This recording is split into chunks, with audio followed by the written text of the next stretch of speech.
I'd like to call this regular town board meeting for Tuesday, October 1st to order. Roll call, please. Trustee Nyberg, Here. Trustee Hartz, Here. Trustee Katsos, Here. Trustee Moreland, Here. Trustee McLaurin, Here. and Mayor Ah. Here. Let's all rise for the pledge.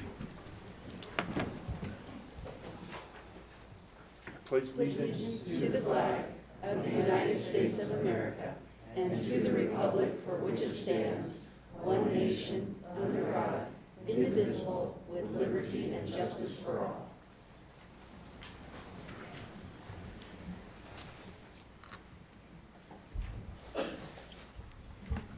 Does the board have any conflicts of interest? Nope. No. Seeing none, I'll move on to general public input. Does the public have any thing they would like to say that's not on the agenda? You got somebody with the hand raised. Come up to the mic, please. Name and address. If the mic's working. You got You to, just have to get it closer to it, or just pull it out of there.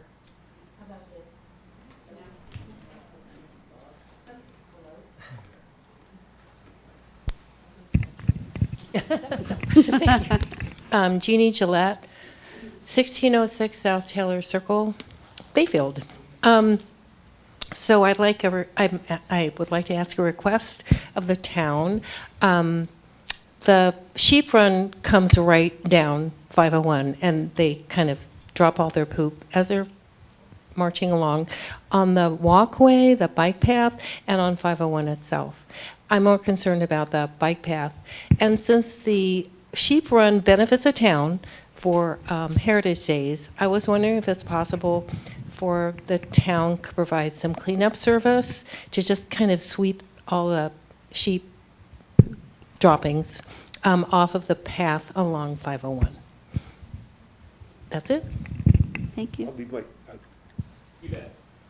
Oh, great, thank you. That was easy. No problem. Now if we can have an easy button the rest of the time. Come on, go ahead and come up. Hi, I'm Julia Brill, 822 Burnham Lane in You, Fox Farm. you might have to hold that mic because, there you go. First of all, I want to say thank you to the town of Bayfield and to the citizens of Bayfield for providing such a beautiful place for me to live. I've lived here for 6 years this month, and I bought my house 6 years ago. And I exercise every morning. I walk around all of Bayfield 3 miles a day, and then I get on my bike and ride for 20 miles. So it's just a beautiful place to live, and I've lived all over the country, so I really thank you. The reason I'm here tonight, as I understand it, I won't get into details, is that I understand there may be an opening on the board, and I just want to present, I left my card with the mayor, present myself as offering my services. I'm a social scientist by training, and that's what I do. But I feel I can help the town and the board and whomever, and that's what I'm offering. So however you decide to proceed, I'm available. Thank you, Julie.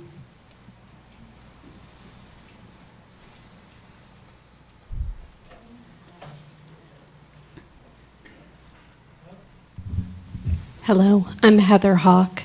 I'm actually from Durango, 172 Riverview Drive. I'm here to ask the Board of Trustees to support the La Plata County Bond Issue 1A to reallocate lodging tax to support affordable housing and childcare in La Plata County. I am a member of a small issues committee in favor of this ballot initiative, and I also support early childhood professionals and programs across La Plata County, including here in Bayfield. There is a robust child care industry here in Bayfield, but there is still a gap in the availability of child care, particularly for children under 3. The reallocation of lodging tax could help support the affordability and access of early care and learning across La Plata County and here in Bayfield particularly, where there are many young families who cannot afford to access childcare, as it is increased to nearly 29% of a household income for 2 children under 6. I appreciate your time, and please feel free to reach out if you have any questions. I did sign in. Thank you very much. Thank you. Thank you. My name's Lucy Stewart. I live at 128 North Appaloosa. And it saddens me that this board has been able to destroy what has been put together for the residents and the taxpayers of Bayfield. When I got that breaking news this afternoon, I hate to see Katie leave because she holds a lot of information with the town and things that nobody knows what she's done. They don't know about the times that she comes in early, stays late, works probably longer than most anybody does. And you know what?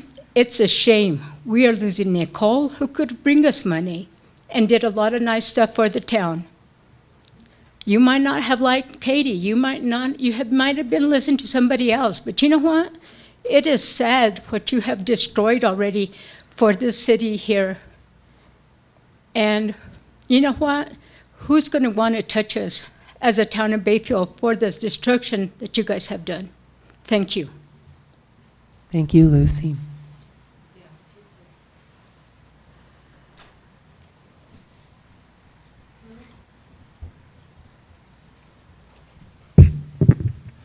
Brian Blanchard, 627 Louisiana Drive. I guess my word of the night is disappointed. Maybe in all of you, maybe in some of you. It doesn't really matter. I just think it's unfortunate that we've come to this point. And today I was reading through your work schedule and I came across guiding principles. Have you all read this? Hopefully? Reviewed it? When you sign this, and I hope you do, maybe you've already done that, is that it requires certain things of you. Just like when you took your oath of office, when you took this job. So the highlights that I got were Guiding Principles Handbook is designed to describe the manner in which the Board of Trustee members should treat one another. Town staff, constituents, me, and others they come in contact with representing the town of Bayfield. The constant and consistent theme through all of the contact guidelines is respect. It's a simple thing. You got to do it. The other things that stood out is be honest. We will demonstrate honesty and integrity in all of our actions and statements. Hold to that. Be prepared. Sometimes I wonder, will we be prepared for board trustee meetings by reading the packets and otherwise being familiar with the issues on the agenda? And the last thing is provide clear direction and support to the staff. It's your job to support and give them direction. It seems like the years I've been coming, staff gives you direction.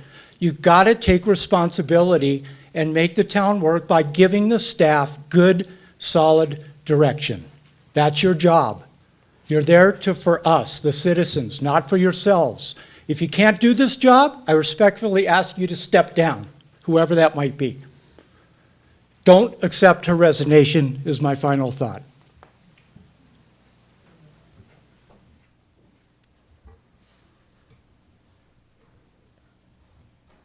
Any other public input?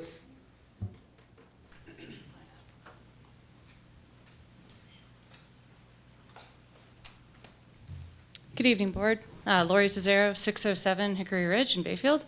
My comments tonight actually are to town staff. I beg all of you to hang in there. The town supports you, and we support the work you do. You do really great work. Katie, you do really great work. We're here for you. The board might not be here for you, but the town and the citizens are here for you.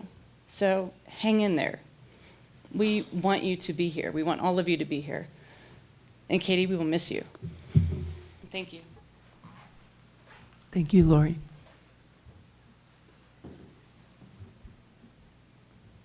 Any other public input? Seeing none, we'll move on to approval of the agenda. Does the board have anything they want to move, remove, or add discussion?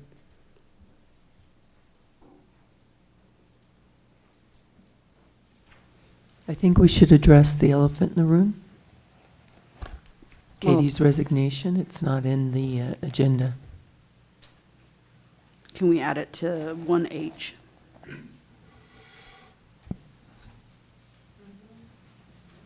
Yeah.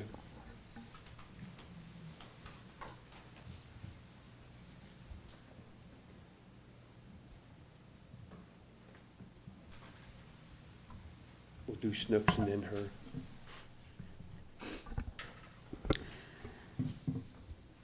Mr. Mayor, I'd like to make a motion to approve the agenda with the addition of adding the resignation of Katie Sickles on item 1H. A second. Got a motion and a second. Any discussion? Roll call, please. Trustee Nyberg, Yes. Trustee Katzos, Yes. Trustee Harts, Yes. Trustee Moreland, Yes. Trustee McLaurin, Yes. and Mayor Ah. Yes. Next up will be the trustee Snooks resignation.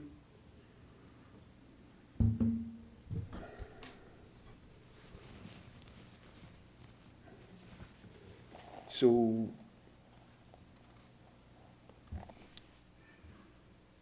Our options are to go to a vote, or we put out right. basically a advertisement saying we're looking for additional trustees.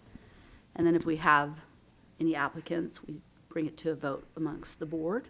Or the other option is to put it to a vote with the citizens, but that's gonna cost a lot of money.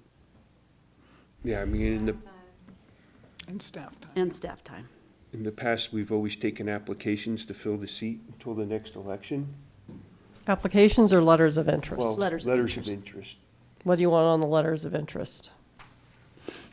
The same information as last time. Okay, so background, why they're interested, Yeah. and if they have time to support to come to meetings.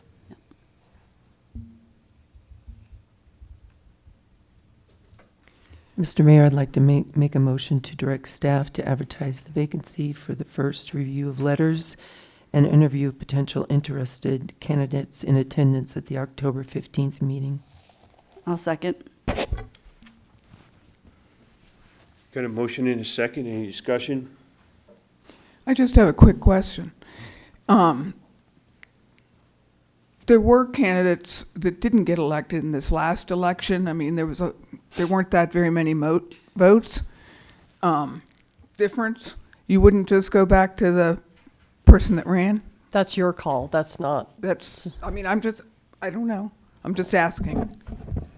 You make that decision. Again, you can show interest in some of the people that ran before and reach out to them. But again, the application process of the letter of interest is probably the way you want to go, just to make sure that people are still interested in the position. Right, and so they wouldn't take their position until the spring? Is that what? No, you have to, go ahead. Go You ahead. have to fill it in 60 days. Okay, So, if not, you're out of compliance, so. okay, You're a statutory town, that's a requirement. okay, thank you. And they only fill the term, so the term is actually until 2028, but because you have an election in 2026, that's when that term would end. So it's just until you have another election. Okay, I see, thank you. So we would have Somebody till 4 seats up for reelection at that point in 26. One for 2 years. Any other discussion? Roll call, please. Trustee Nyberg, Yes. Trustee Katzos, Yes. Trustee Harts, Yes. Trustee Moreland, Yes. Trustee McLaurin, Yes, and Mayor Ah. Yay. Next up would be one, no, gotta go to Katie. Gotta do Katie. Yeah. right, well, I'm just gonna go call it 1I, but is the town manager's resignation. We've gotten a letter of her resignation in an email this morning.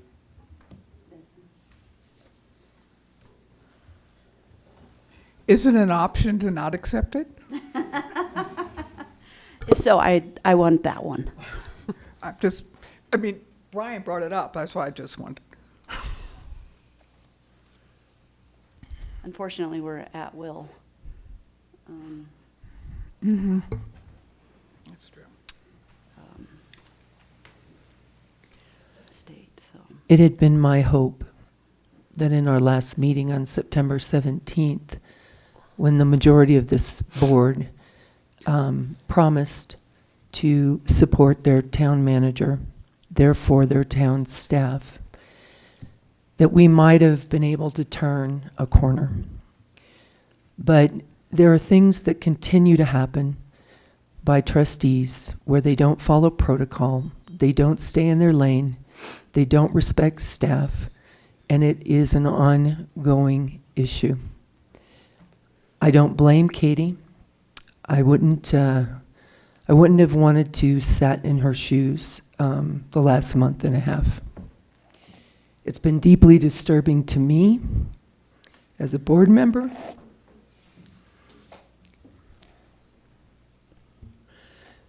And very upsetting because I know the staff shows up to do their very best.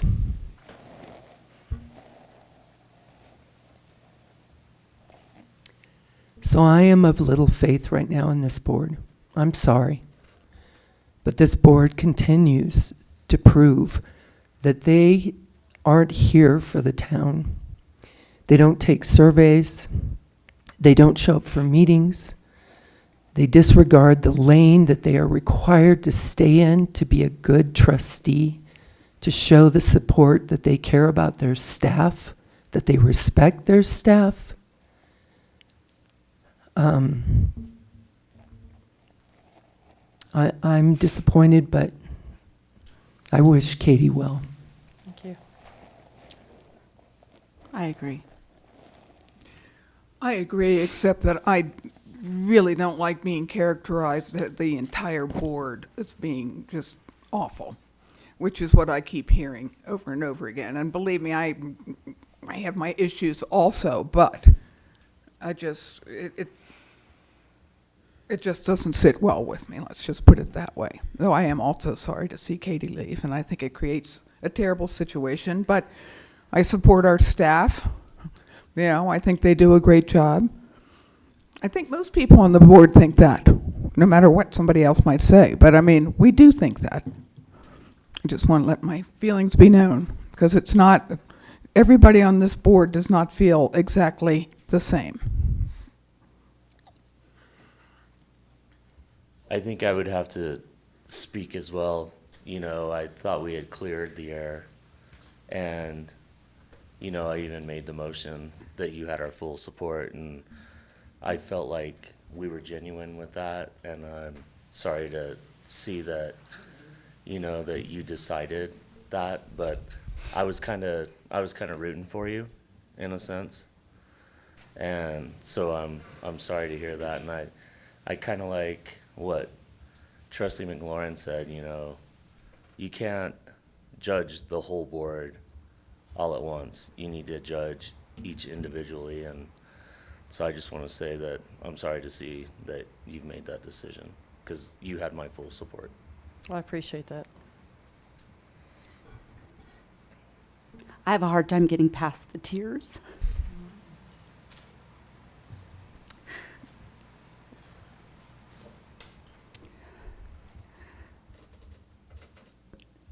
There are people on this board that need to think about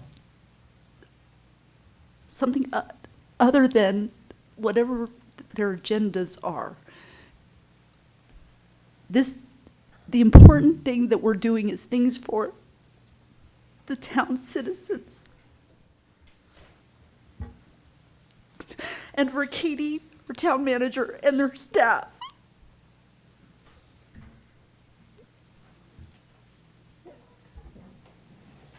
And this is just ridiculous. I've served on this board for 6 years. And nobody's ever done this before. I've had multiple mayors, multiple town board trustees, multiple town managers, and it's not okay. Quit thinking about yourself and your own agenda and think about those people, all those people out there. I'm sorry. Thank you. And I really wish you weren't leaving, Katie. But I totally understand why you are. Thank you.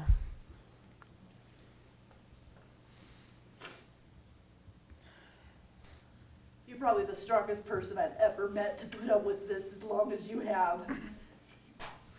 Kudos to you. Thank you.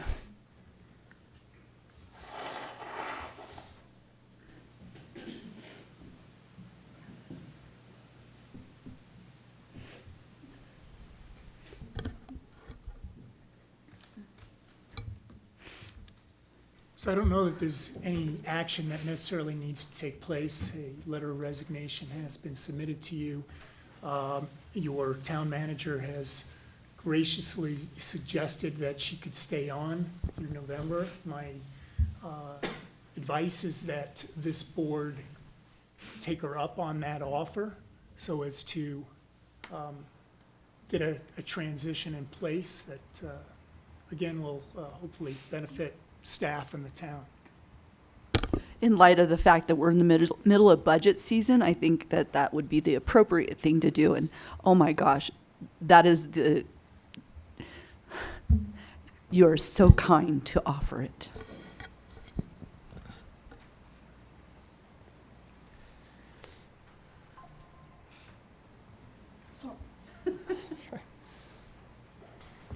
And maybe that'll provide us some time to get an interim town manager. We have a lot of heavy-hitting agenda items in front of us. We can't do it without the expertise and the experience of someone like Katie. So I'm deeply concerned for our community, that we can find someone who will help steer the ship, who understands the rules and the law, that can give us the guidance. Sure, we're the decision makers, but we really need that steady hand, and the staff needs that. So that would be my hope. So for your October 15th agenda, KRW was the person, they recruited the police chief and myself and the last town manager. I can just reach out to them for a proposal or for a proposal from any of the other recruiters that I'm aware of in the area. And you know, that you can make a decision. Typically they'll get it back to me fairly soon, or we'll probably have Marie reach out to them so that that's somebody else that's handling that. I think that would be excellent to do. I mean, they've done well finding candidates in the past. We had multiple people to choose from when it came to the chief of police. And didn't they also do a kind of interview them ahead of time as well? Yes. Yeah. So my suggestion Like a is that screening? perhaps a motion be made to ask your town manager to ask That was them gonna be my for a next question. proposal and so that you can take action on that at your next meeting. So it was KRW? KRW. KRW. I'd like to make a motion for town manager Sickles to engage KRW and see if we can get a quote. I'll second. A motion and a second. Is there any discussion? Roll call, please. Trustee Nyberg, Yes. Trustee Katsas, Yes. Trustee Harts. Yes. Trustee Moreland, Yes. Trustee McLaurin, Yes. and Mayor Ah. Yes.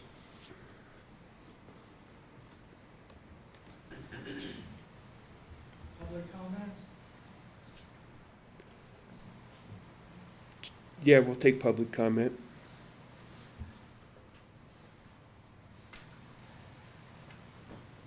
Brian Blanchard, 627 Louisiana Drive. So however we got here, we're here. Now it's up to you. Okay, we're losing 2 key staff people. We need to regroup. You need to regroup and embrace the challenge. Work together. You may like each other, you may not like each other that much. It doesn't matter. You took this job, now it's your chance to show us that you're strong enough to pull this off. So let's do it. Thank you. Any other public input? We'll move on to the public hearing for the Be Frank Frankenstein event for October 19th, special event liquor license. Sorry you have to follow that.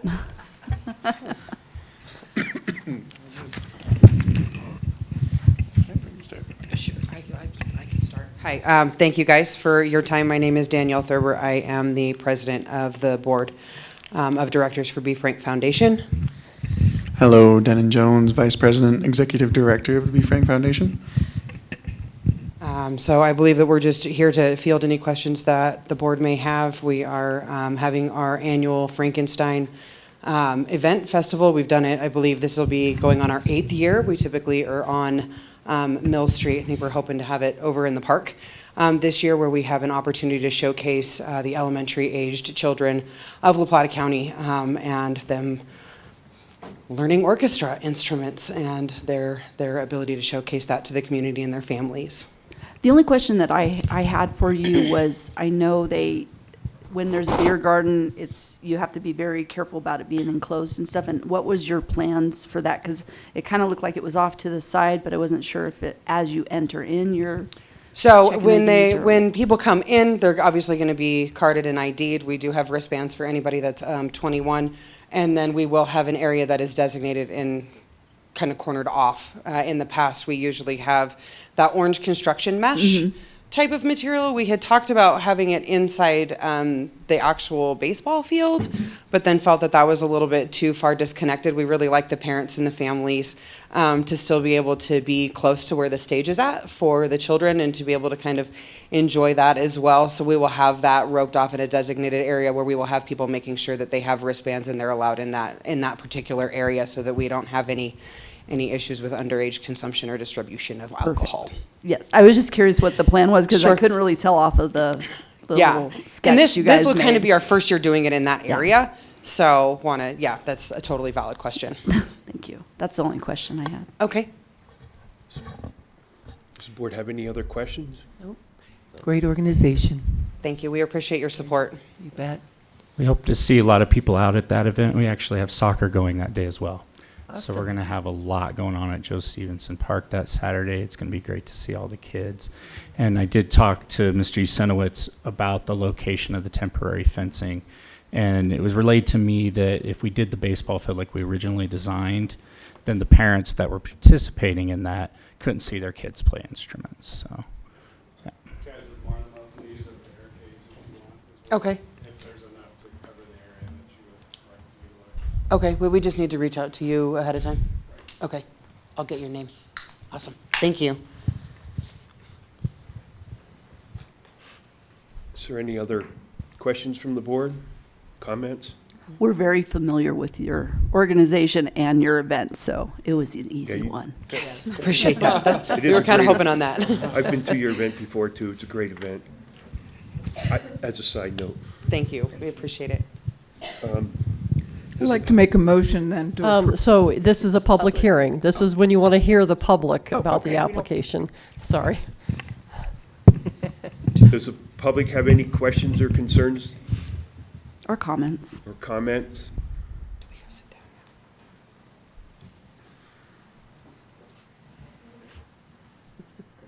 Okay. I guess seeing none, then we'll close the public hearing at this point. And we'll take it up in the action agenda.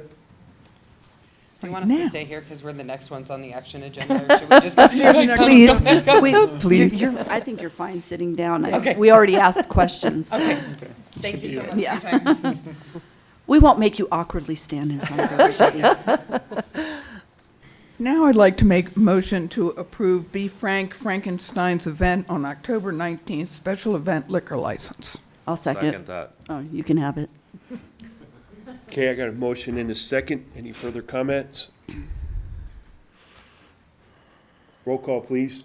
Trustee Nyberg, Yes. Trustee Katsas, Yes. Trustee Hartz, Yes. Trustee Moreland, Yes. Trustee McLaurin, Yes. and Mayor Ah. Yes. 3B. Next up on the action agenda is the Cinnamon Heights Development Partner Contract with Silver Mountain. Yes, so we had some adjustments to the motion. So I printed it on fluorescent green, so you wouldn't miss it. Sorry if you're colorblind. Fluorescent green. And so just a revised memo. We still haven't received the state contract. They've pushed us off to the end of October, early November. And so staff feels, and the town attorney's gone back with the developer's attorney multiple times to review this contract and get it to where it's at. And we feel that it can still be approved, but it should be contingent upon the town receiving the final state division of housing contract, because that's where the funding comes from.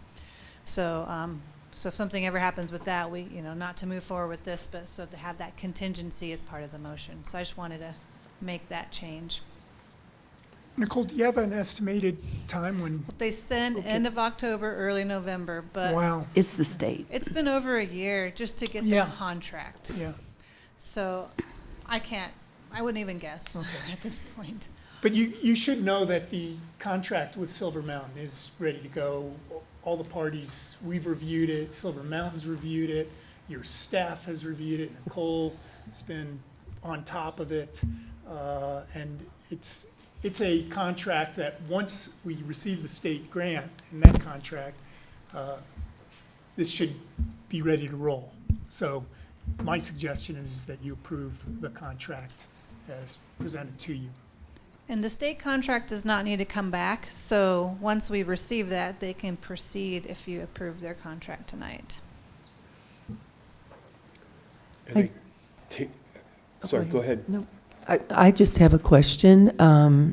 Can you define, it looks like they updated the contract to include a catastrophic event, and I'm wondering what would be defined as a catastrophic event? Now, I think we can look at what the events that took place this last weekend, such as Helene, Okay. and what's going on in Asheville, North Carolina. I don't expect we'll get anything quite catastrophic along those lines, but should something like that happen, generally those are considered acts of God, and those would generally be matters that would allow one to, or parties to walk away from a contract. Okay.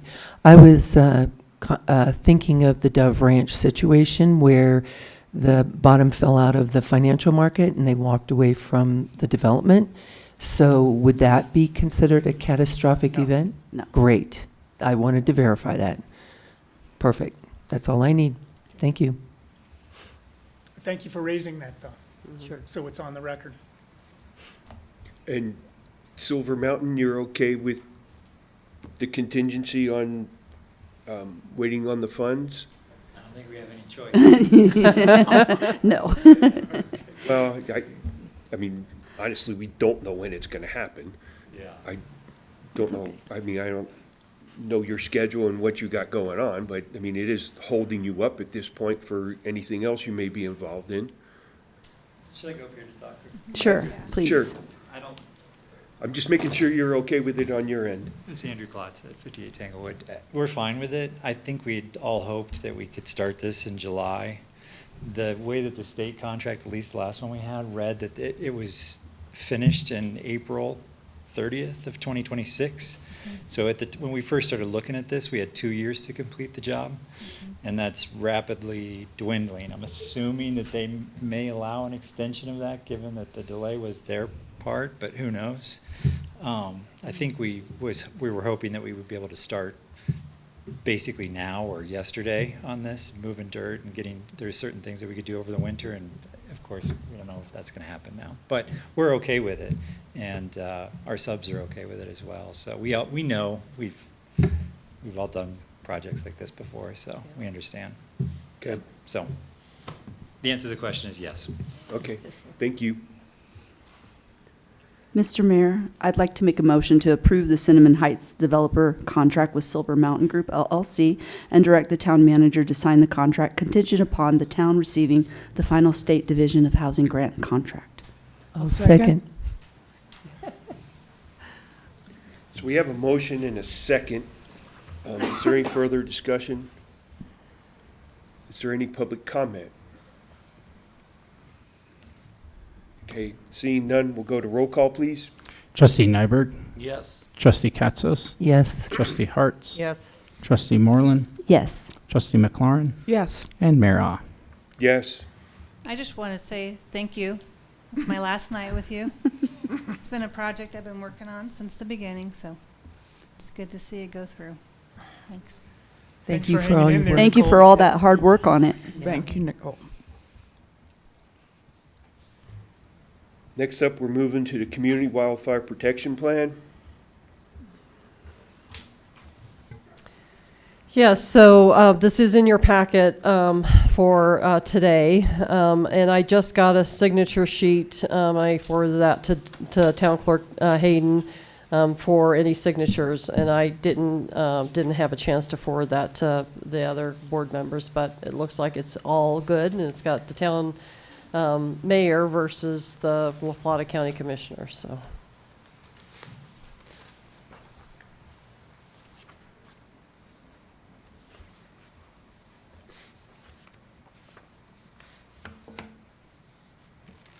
Hi, again, if you have any questions, I'm Paul Valdez, Upper Pine Fire.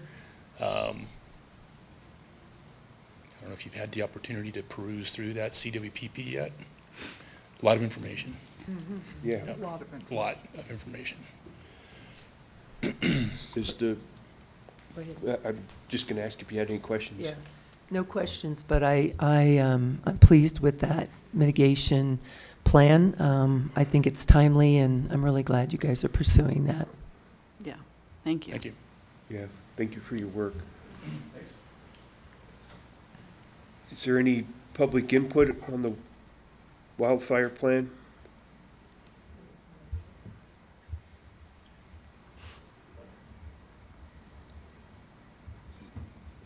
Does the board have any more questions?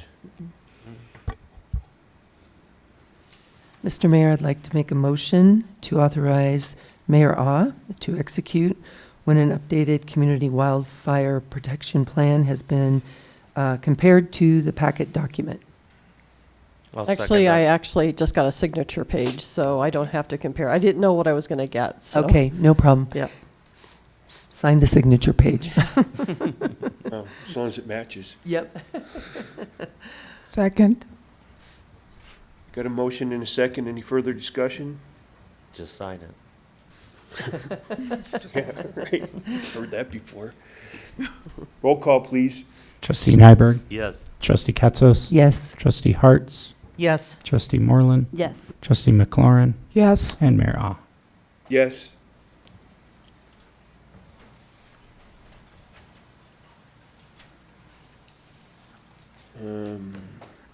Approval of minutes and department reports versus the attendance for the September 23rd work session.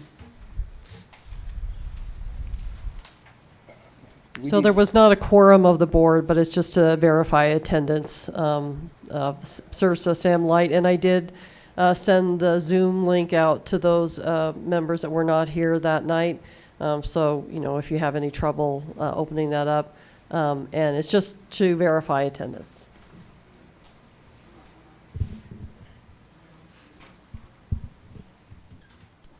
Do you need a motion or anything? No, you just verify. Just that, yes, that's verify. You can do correct. thumbs up if you want, or. Yeah, I think it's good. We were there. Okay, good. I watched the video, so yes, they I were did there. too. Yep. Approval of the minutes for September 17th, 2024.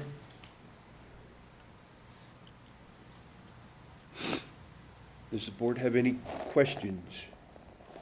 Mr. Mayor, I'd like to make a motion to approve the September 17th regular meeting minutes presented by Town Clerk Dustin Hayden. I'll second. Got a motion and a second. Any questions, concerns? Roll call, please. Trustee Nyberg, Yes. Trustee Katzos? Yes. Trustee Harts? Abstain. Trustee Moreland? Yes. Trustee McLaurin?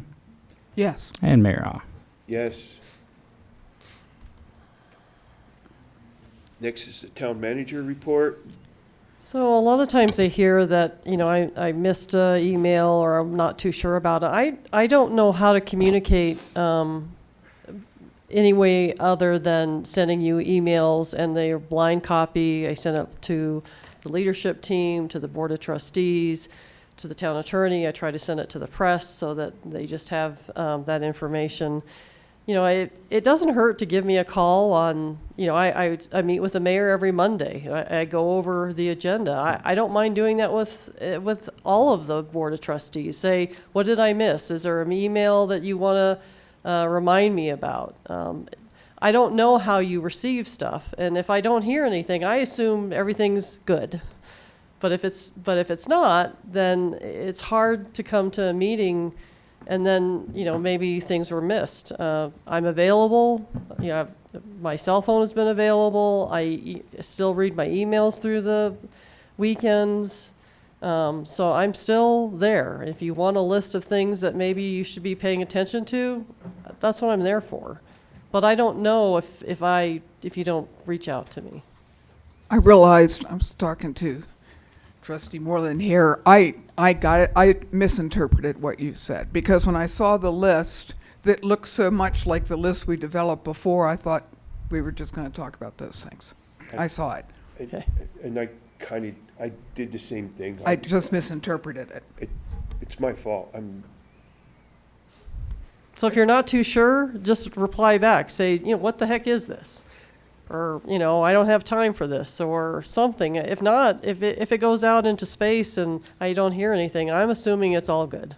But if you don't know, you don't know. Yeah. Can I make a suggestion that if you're not sure of things or you've had instances where you're sitting up here and saying you didn't understand it, that maybe you need to sit down with Katie once a week and go over what's needed, because there's something in your understanding that isn't getting there. You know what I mean? And maybe if you have a sit down with Katie, you can then have a better understanding that you need to do X, Y, Z. It's just a recommendation.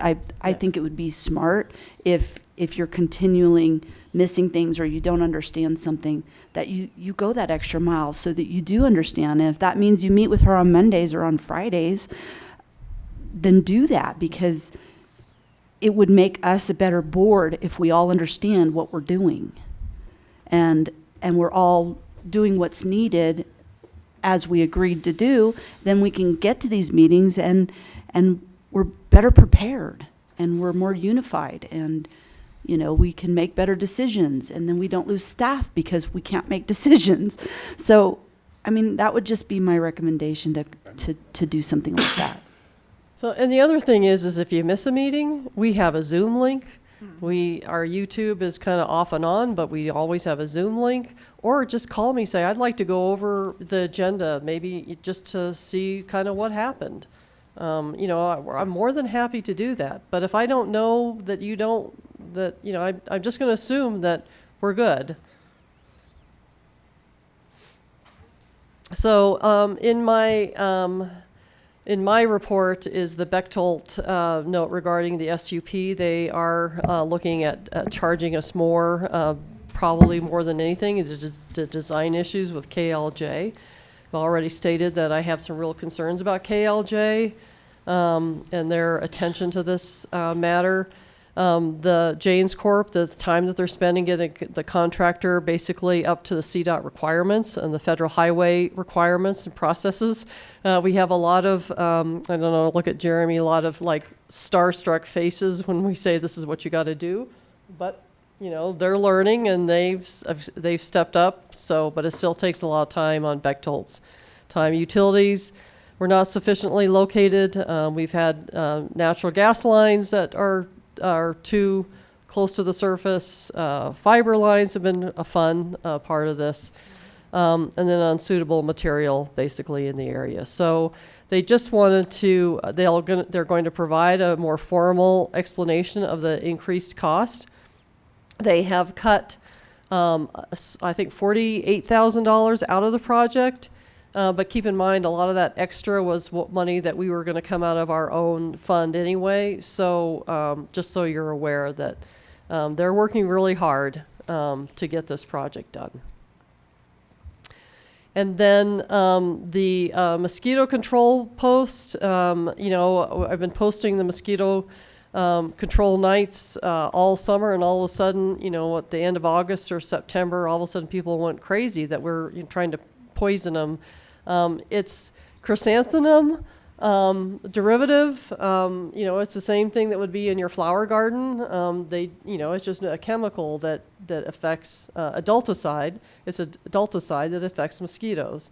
So I wanted to make sure you had that, so that when I went out there with this long paragraph, it's just a matter of kind of, I guess, paying attention. When I say all in town, I guess I'm going to assume if you live out of town, that doesn't mean you.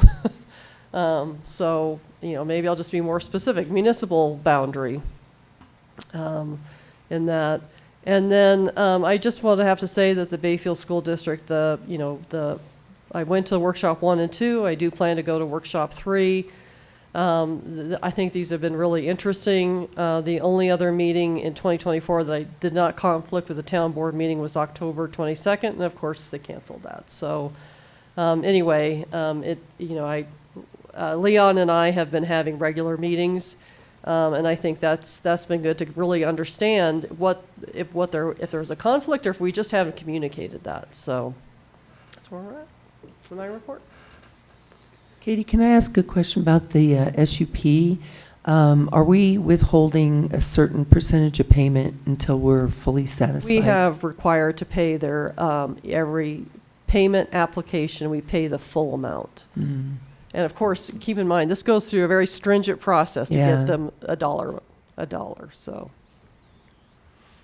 So I did have a question on the payment on that, I think it was to Jane's Court, and I don't have weren't they asking for 87 or 88,000 right now? In the For disbursements? Bechtel? No, Jane's. I thought it, Well, they had a pay app, was it that much? yes. I don't remember the That exact. seemed- okay, it just seemed kind of high for, I don't know, at this point. Well, they go through a very stringent process to get payment, so Okay. it's not,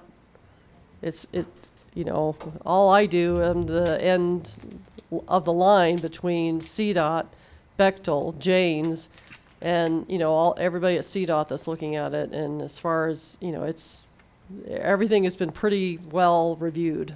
Okay, I was just asking. Any other questions? No. Town clerk? All right, I'll just kind of give a brief overview of my report. I did write this report before some of the recent events that have happened. It was the first weekend, 2 weekends ago, for soccer and flag football. Mark and his crew, it's the best the field's ever looked since I've worked here. So kudos to that crew. It looked great. Kids were having fun. Love the new reusable jerseys too, by the way. So thanks everyone who's involved with that. Heritage Days has come and gone. Really want to send a shout out to Veronica, Rachel, and their crew. They were very well organized and very well ahead of the game this year. And in some of their things that they had going on, it really showed. I really love the way they staged their vendors in the park. If I have the space for the 4th of July, I might steal that idea. So they kind of did a W pattern. So last year, our feedback to them was it was real spread out because they put them all around, and that's a huge field. So this year, they kind of clustered them in a W pattern. It looked very nice. Homecoming went well for the most part. The start went really well. Jeremy and his crew in the rolling blockades with the trucks and the police support on that went really well. We still need some work on the destaging of the parade. We had a little bit of confusion, people heading down Sour and not up Wolverine. So I think between us and the school district, we need to get the word out to kind of move the spectators away from Lewis Mark down more toward the SUP path, actually, and take them up Wolverine.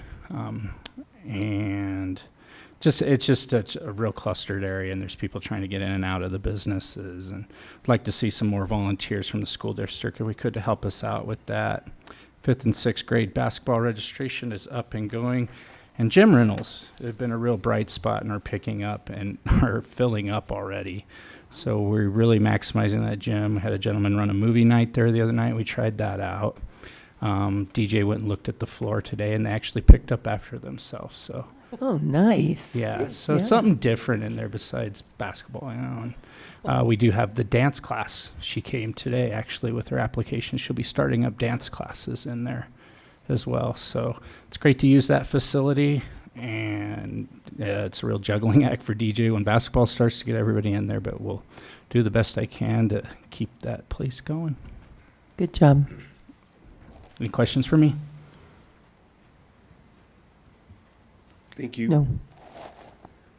Parks and Trails?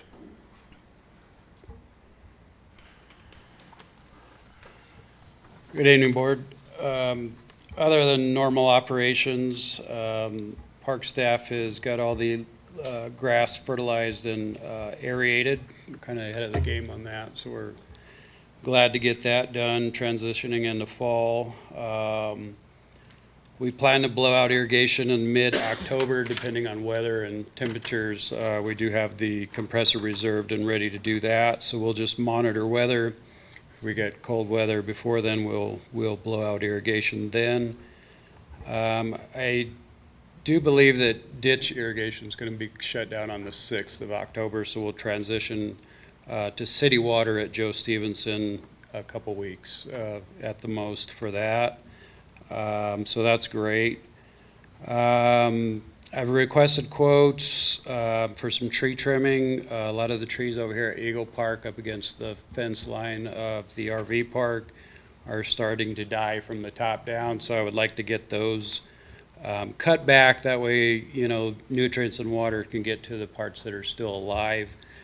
I've only got one vendor that's going to be coming out Friday to give an estimate.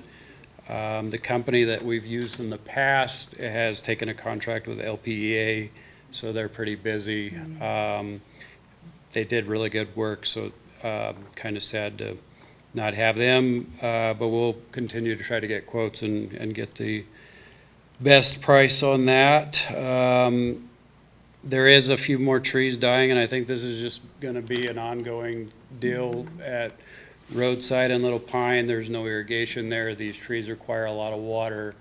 With limited rain, these trees are going to continue to die, and they're old, so they have a lifespan. So with the money that we're putting aside next year, we'll probably be looking at taking more of those cottonwood trees down there as well. One of them are actually, and this was the company that I had used before, had recommended that one of the trees is close enough to the electrical lines that LPA line clearance will take care of that. So that's one less expense that we'll have, and I've already contacted them to have that work done. I know I threw this in here, we discussed it, the library water leak, the last budget work session, to see whether we wanted to throw more money at that or find other options. Katie made the great suggestion of moving the drinking fountain to the library. It just seems like a lot of issues, poor construction when it was built, and really the town's not, it's not in our contract or our agreement to be taking care of water lines that go to drinking fountains. So we're waiting to hear back from them and see how they want to proceed. So as soon as I have an update from Brenda, I will let you know what they want to do with the drinking fountain at the library park.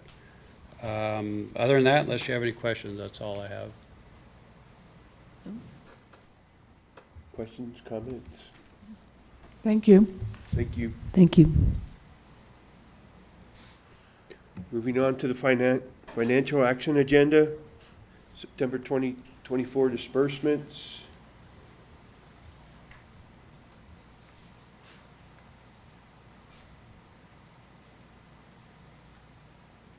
Does the board have any questions, concerns? Mr. Mayor, I'd like to make a motion to accept the September 2024 disbursements. I'll second. Motion and a second. Any discussion? Roll call, please. Trustee Nyberg? Yes. Trustee Katsos? Yes. Trustee Hartz? Yes. Trustee Moreland? Yes. Trustee McLaurin? Yes. And Mayor Ah. Yes. Time card system. Yeah, so we have two presenters today, plus I believe the payroll department is all. Yes, so I'm going to introduce both of them, but we're going to talk first, and then we're going to defer to both of them. So first off, thanks for having us. Over the past 2 months, Kristen and I have had the opportunity to connect with two payroll companies, Dominion Payroll, as well as the payroll department.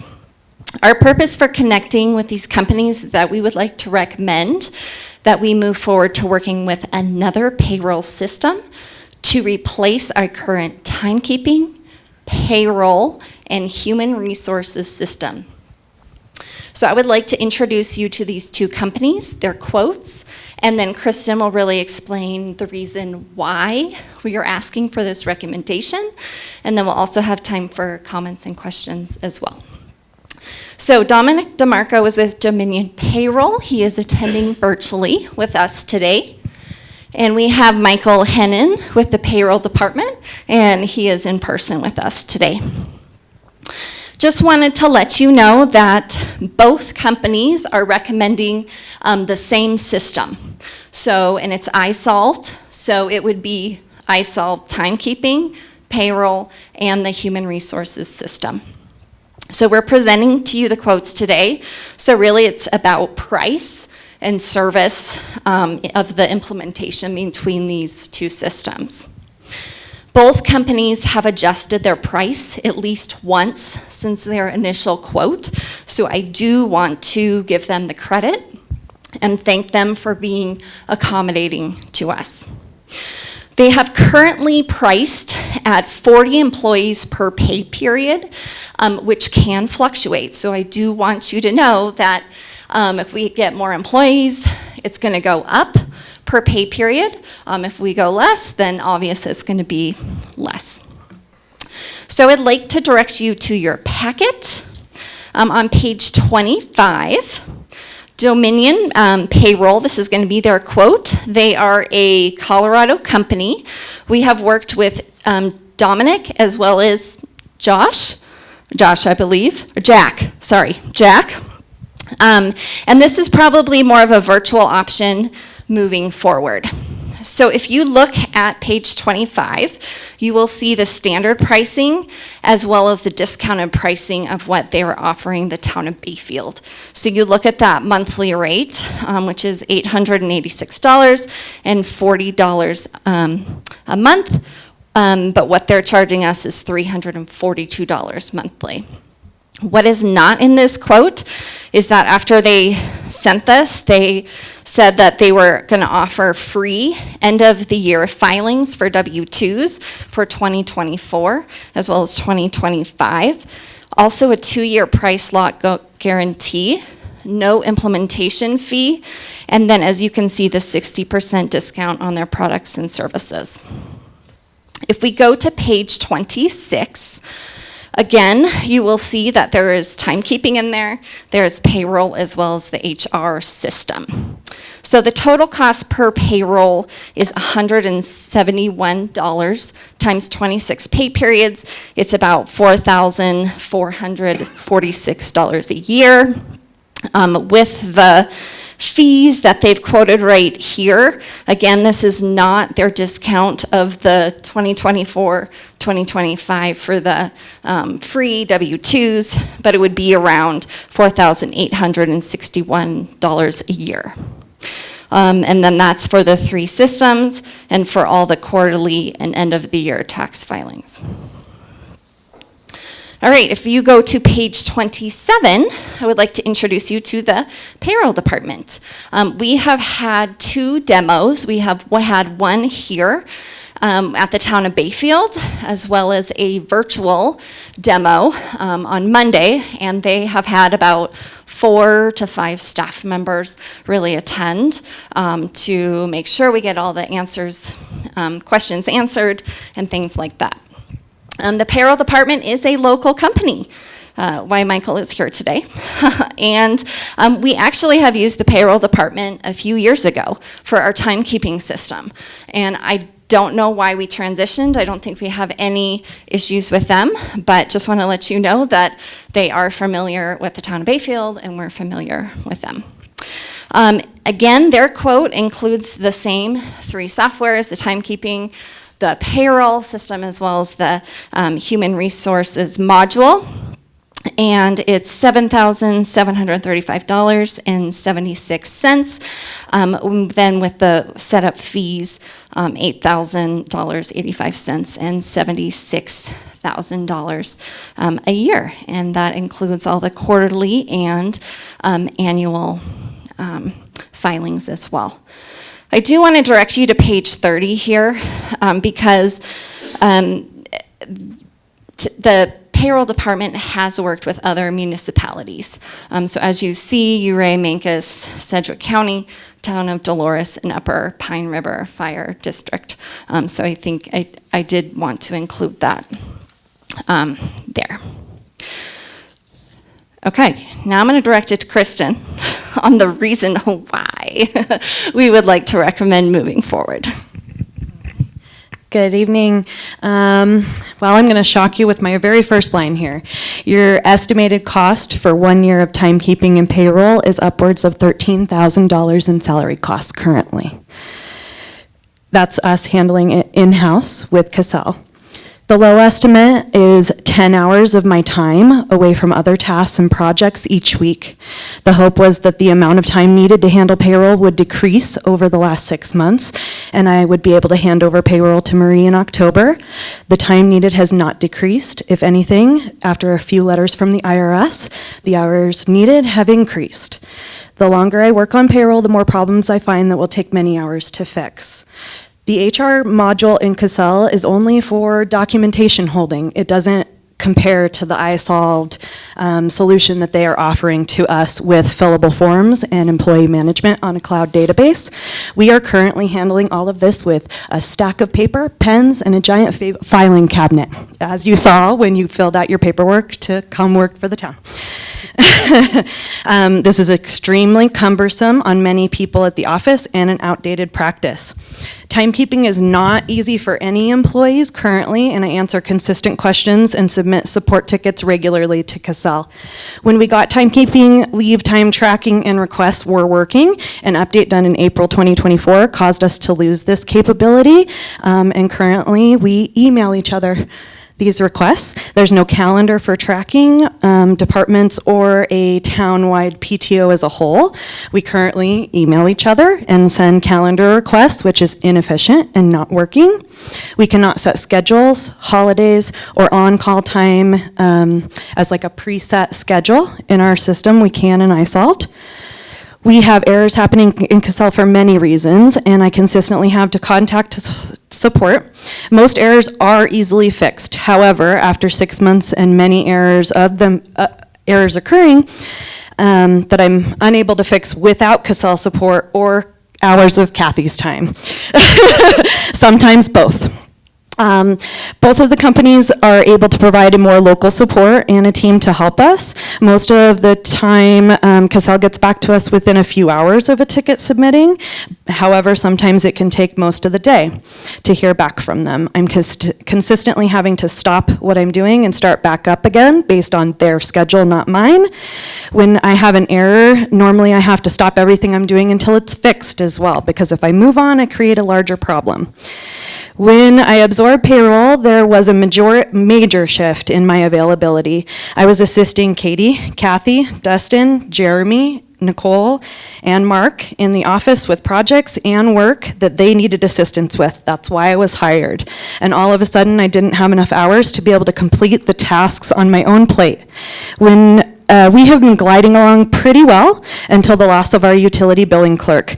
While this position may seem like the easiest in the building, I'm going to argue that it is also the hardest and most time-consuming. This last week, I hit a brick wall. I could not keep my head above water. And finally, I had to say to everyone here in the building, I'm sorry, I can't help you anymore because I need help.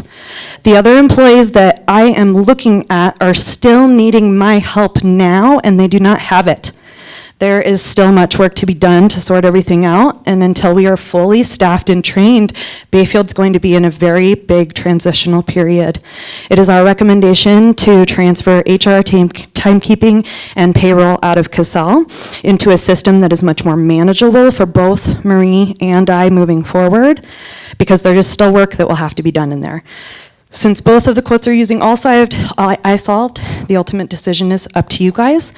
And I just want to say that our town staff really needs a lot of grace from our citizens, and we really need the unwavering support of this town board moving forward while we navigate these changes.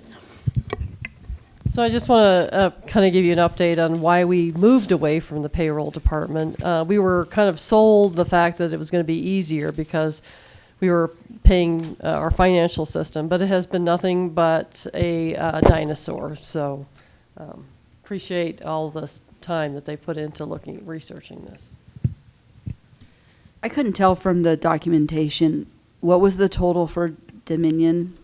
So Dominion looks like, and Dominic, you can verify this, but I've got about $4,861 a year. So that's with the 3 systems plus the quarterly and end of the year tax filings. And the setup? The initial setup? Oh, that's free. Okay. Okay, so no set fees. We wanted to waive that, and thank you guys for the time. Really appreciate it. And we heard your guys' thoughts and concerns. We went through a discovery document with Kristen and Marie and really dug into the pain points and how we can help. And we heard with the service metrics and the filing helps and everything, and we wanted it to get us to where it can help them. So we wanted to add in features like the ACA compliance, just because you guys are teetering on that 50 compliance to where tracking that manually can be a headache. So we really heard your guys' issues and what you guys are currently doing and how we can solve. So we wanted to throw these in for free of no cost, just because didn't want to just throw in services. We wanted something that were going to benefit you, employee navigators, your guys' current benefit administration portal. We have something that directly integrates with iSolved so that you're not having to manually get to that. So when open enrollment periods come, they automatically flow for the deductions and any new life events that come in. And with the service metrics is something that we really pride ourselves on. Our current service metric policy, we have a no voicemail policy. Strive for 80% of our calls to be answered within 20 seconds or less, and all email tickets to be answered within 3 hours and solved within the full 8 hours. So we're local here in Durango and Telluride. I'm out of Grand Junction, so presence there, but yeah, excited for it. Thanks for the opportunity. Thank you. Come on down, Michael. Thank you so much for having me, and I just commend your team on making really 2 great choices. Dominion's a great company. I know the owner and founder there, and we have great respect for that team, and was just happy to see that you're picking 2 great companies rather than a national provider, which isn't going to be able to serve your needs. I think, for us, we live here. We have 4 employees that live in Bayfield, and kind of like Domino's, if you call us, we'll be here in 30 minutes or less. If you've got a problem with the clock, somebody can come out here and adjust the cable or look at the screen and actually touch the system and help you with the problem that you're having. And in terms of price, we don't compete on price. We compete on service. And that's why we have 22 employees here in La Plata County. And we pay our employees well to live here, and as everybody knows that runs a business, things are always getting more expensive, and we do our best to be competitive on price, but where we really differentiate ourselves is the service that we provide. Our team, some of them have 22 years experience. They know people at the Colorado Department of Revenue by their first name, and sometimes they actually call our team about questions. That's how much experience that they have. So really appreciate the opportunity. I know you got a busy agenda here, so thanks for the time and good luck with your decision. So does the board have any questions for either? I do have one question. I know that, and it's probably more for him than you because I'm familiar with your organization.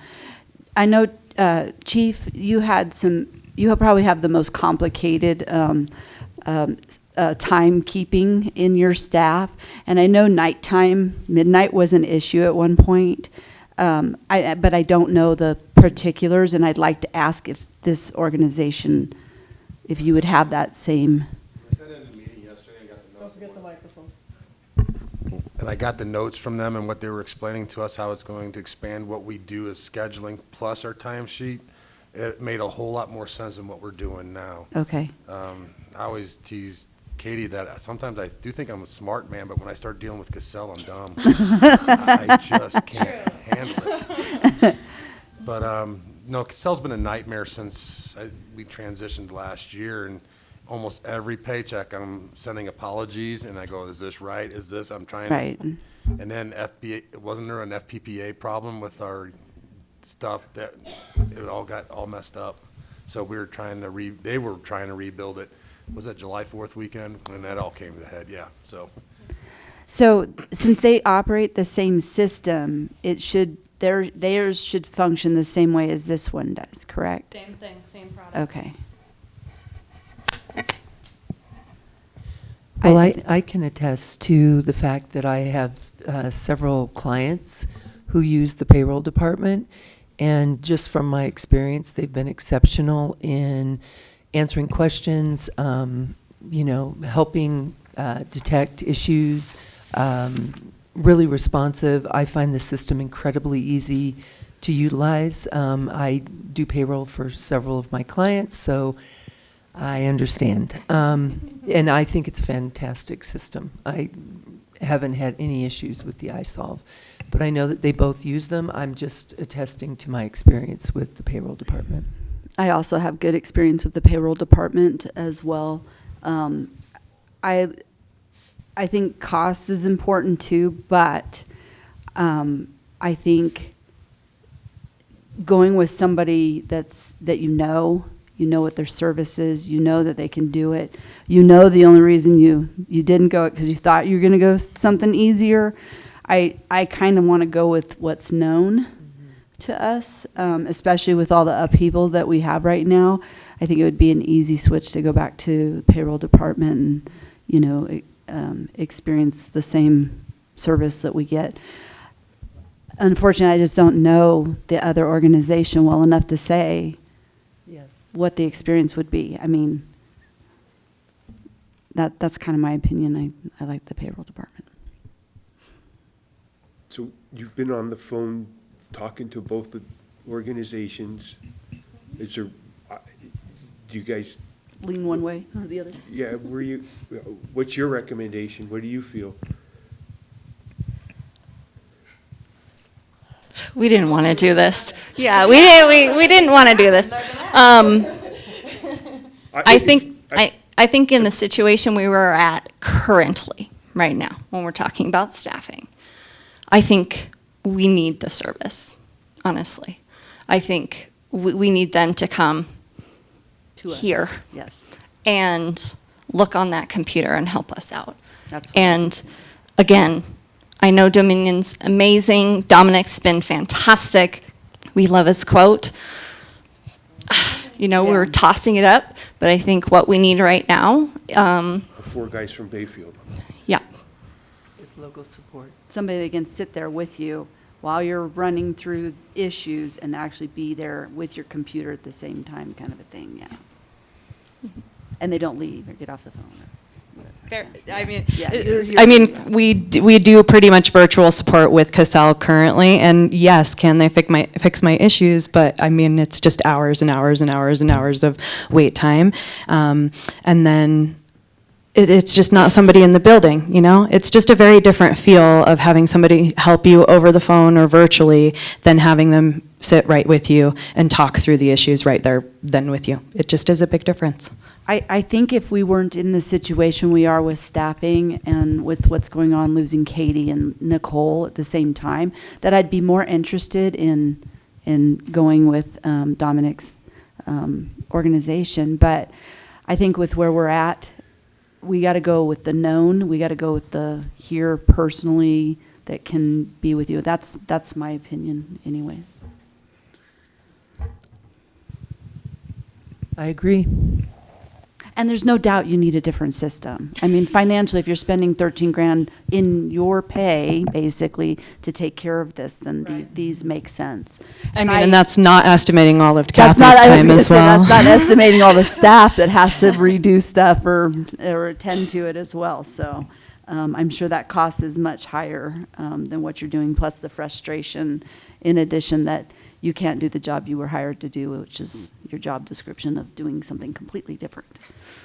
And let's not hand over a mess to Marie. We want her to stay. Please. Any other questions from the board? So the motion would be, we would start almost immediately so they could do the tax forms for 2024. We're not, if somebody will do that for the town, that will save us a lot of effort as well. So if you're ready to make a motion on the actual vendor, it'll start as quick as it's possible. Mr. Mayor, I'd like to make a motion to select the payroll department as our new payroll processing entity. To start right away. What's that? To start right Oh, away. to start right away. Thank you, thank you. I'll second. Got a motion and a second. Any discussion? Roll call, please. Trustee Nyberg, Yes. Trustee Katsas, Yes. Trustee Hartz, Yes. Trustee Moreland, Yes. Trustee McLaurin, Yes. and Mayor Ha. Yes. Thank you. We Thank appreciate you. Thank you. Work. Thank you, Dominic. Thank you for the time and consideration.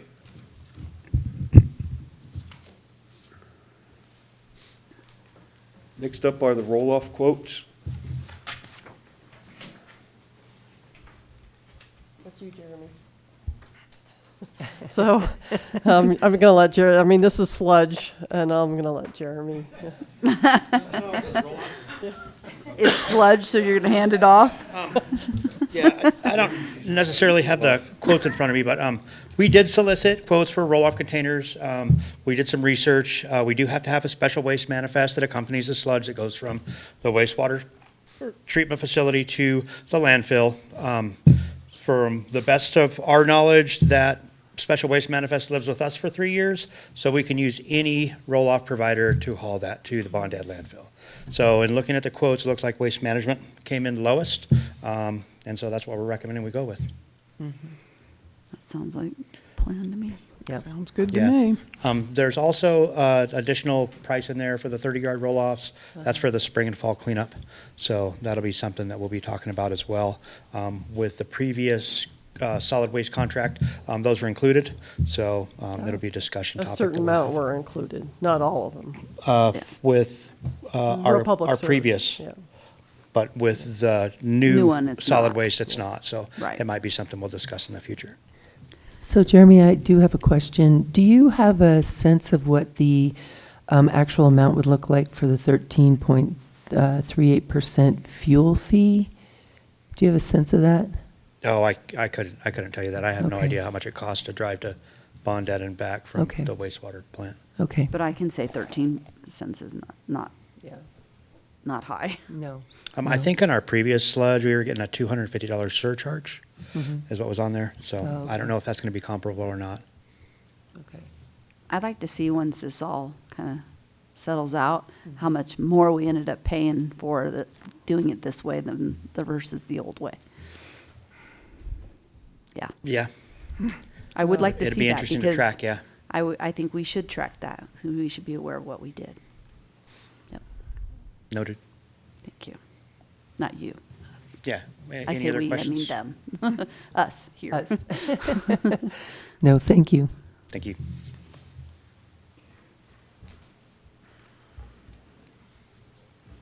What's the pleasure of the board? I'd like to make a motion to award Waste Management the roll-off service effective January 1st, 2025. I'll second. Got a motion and a second. Any questions? Roll call, please. Trustee Nyberg? Yes. Trustee Katzos? Yes. Trustee Hartz? Yes. Trustee Moreland? Yes. Trustee McLaurin? Yes. And Mayor Ah. Yes. Cassell server. Yes, so Uriah was, we have pretty regular updates for Cassell, and they have, the DataSafe actually has a server. And so it looks like that they believe that they can save us more than $1,000 a month if we basically go to the Cassell cloud.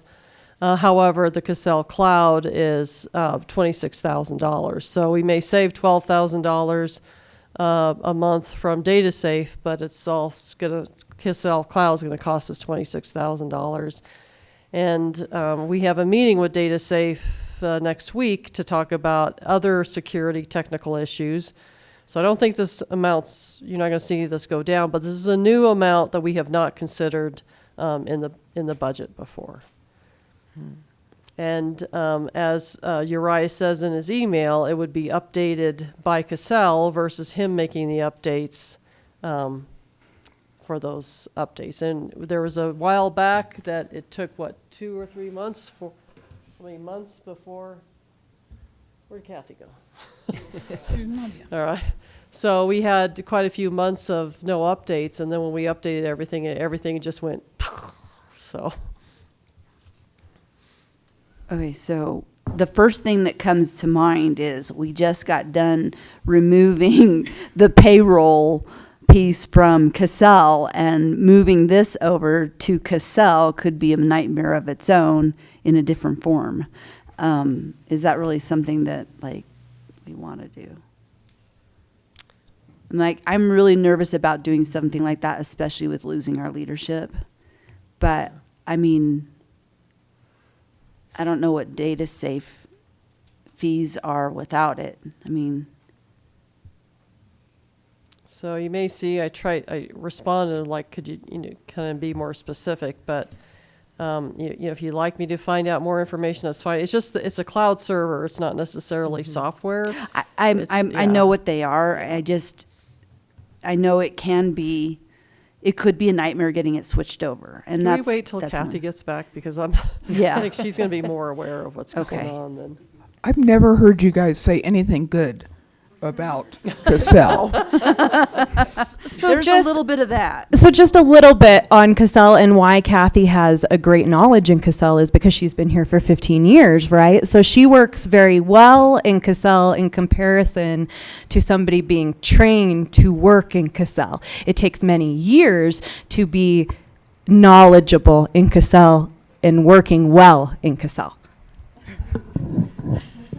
So, Kathy, you kind of missed like what I was asking about. We just went through this whole HR payroll. Cassell, don't do. Please help us switch it out of the nightmare that it is. And so my concern is, and I know that the cloud is not a software. I get that, but my concern is that we end up with a nightmare trying to switch it over. Is that what's like the? Have you talked to them? Do you know what that process entails? I know when we switched our cloud at the bank, it was a long process. There were multiple, like we had to do it in stages, and I mean it's a little different, but it was quite a process.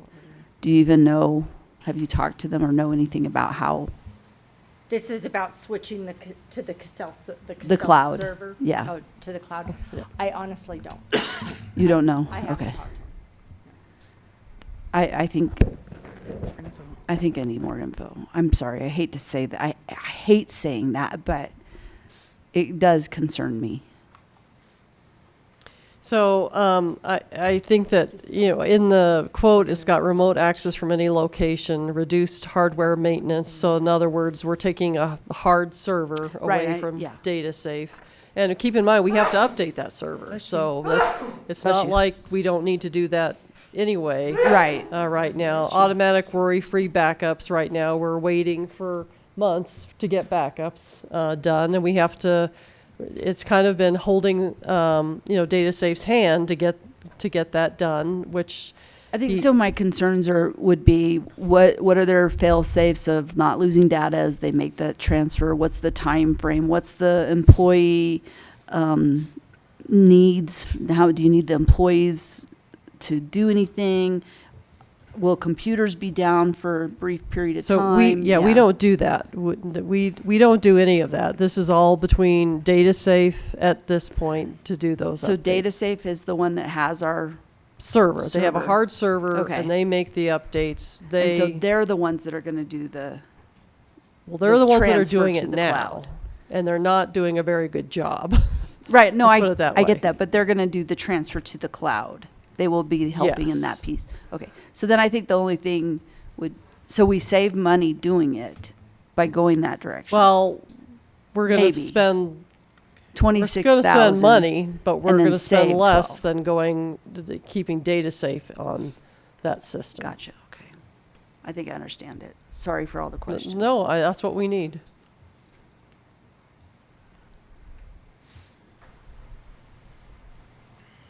Well, I know the cloud is an easier one to work with. Just in general, I know that. It isn't. Is. Oh, is. Yeah, is.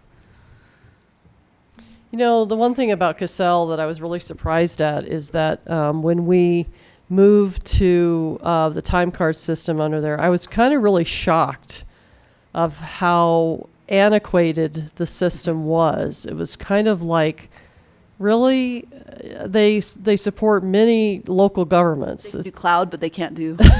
Yeah. So yeah, I mean, it's a fair question. Can you can you really do the cloud? Because you didn't do the time card system very Yeah. well. Maybe some references. Have Yeah. we checked references on people Sure. that have transferred? Well, we to- certainly could do that. I think if we're They're going going to to be that, here on tomorrow, so we can start right there. Yeah, I think Yeah. if we have some people we can talk to that had good experiences, I would feel more comfortable with it. That's Just- exactly what I was going to say. I feel we've heard so much negativity about Cassell Today. that making one transition out of their system for like payroll, and now we're going to make a transition into their cloud. I just would want to know other municipalities that were like, yeah, this was a piece of cake. It works wonderful. We haven't had major glitches, but we don't know that. And I think we're all a little bit gun shy Just low. when it comes to this. But obviously saving the money's great. But if it's Well, one we're of not gonna those things, save money. We're going to. We have to spend money to. We're going to save. spend money to Got it. save money. Right. But then we may Well, get I better should have service. said it differently. Yeah. Yes. And Yeah. in the long run, it could, like after 3 years, you would recoup that 26 grand, right? So 2 years, so just so you're aware, you don't have to approve it tonight. It's going to be in the budget, and of course that will be a decision much later on next month. But for right now, we can go back and ask them for any customer that's done this, and just start there. Yeah, It was a let's do that. process. Yes. I like that. And that's easy enough. Get some referrals.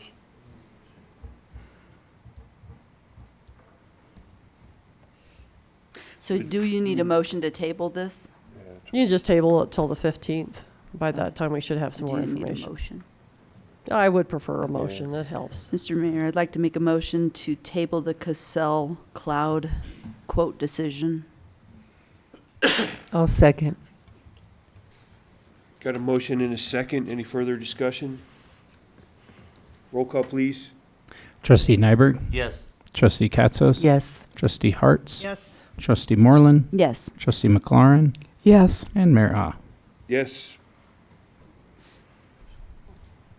Next up is Brightwater Engineers Reservoir. Yeah, Mr. Mayor, Board.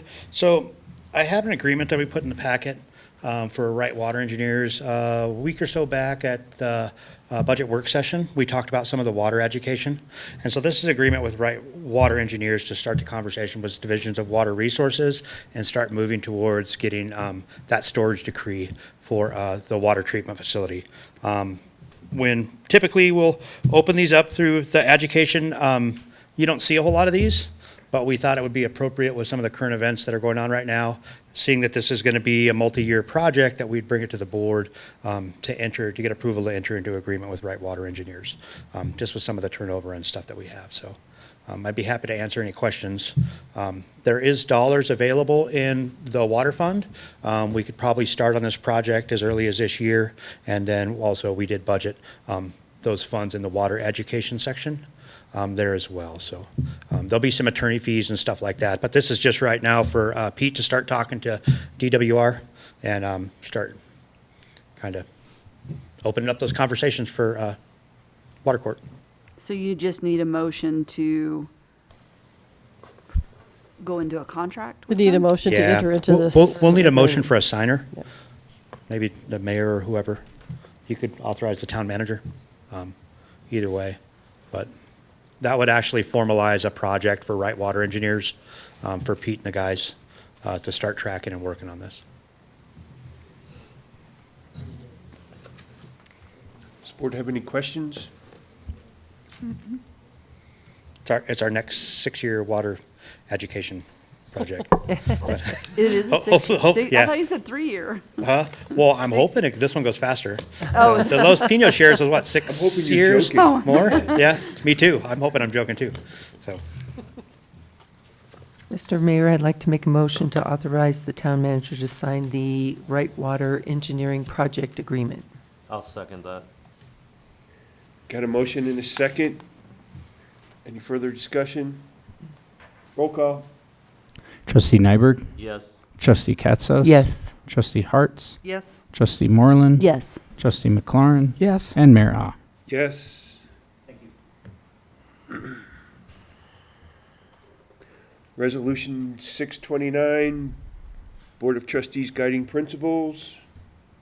Yeah, so you reviewed Mancus's protocols, what they called it for Mancus, and you can see kind of that document had just every time they had an update. I put this in a resolution. It just seems like maybe it'd be easier to find in a resolution. And I found some other small communities and Western Slope communities and kind of, looked at all the best points of those and put this together for the board to consider.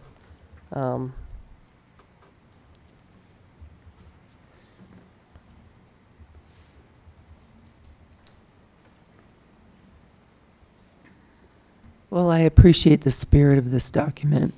I feel like with all the CIRSA training we've had, that I already understood these requirements and expectations. The last 6 months haven't gone as I had hoped. My concern is I don't know if the board signs this, if they're going to stand by it just like their word to support our town manager. So again, I appreciate the spirit of this document. I feel like this was already known quantities, but it obviously isn't, because now we have to do a resolution in order to make it even clearer what our lanes are, what our responsibilities are. Yeah.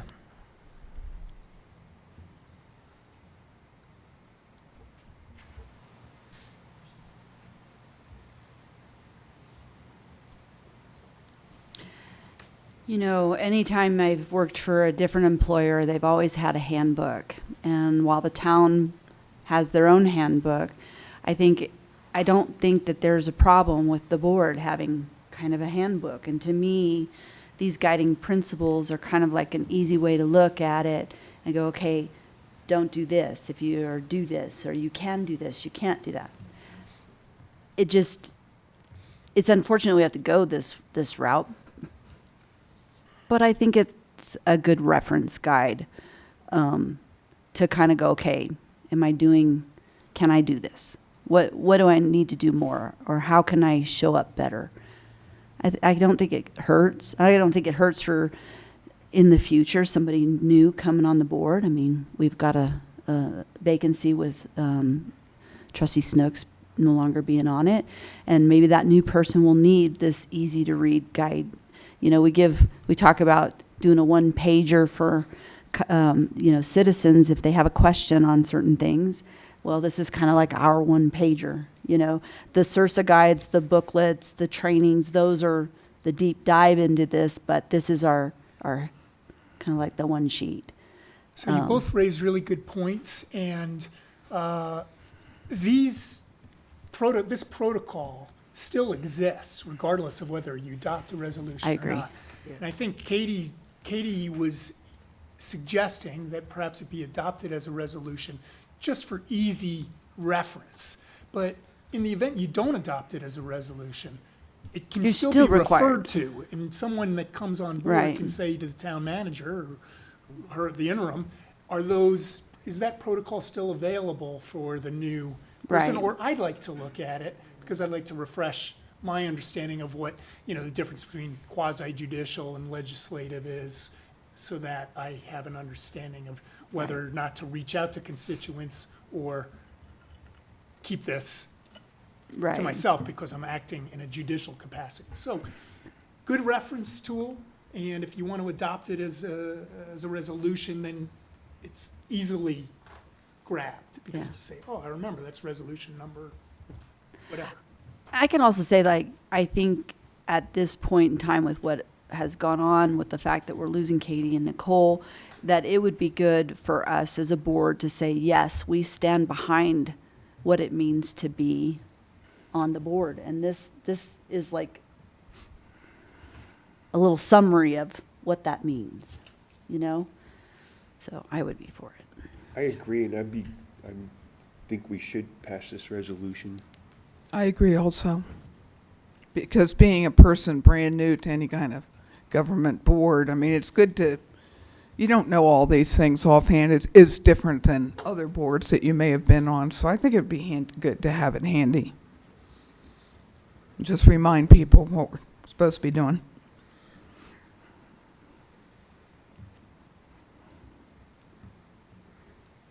Mr. Mayor, I'd like to make a motion to approve Resolution 629, Board of Trustees Guiding Principles.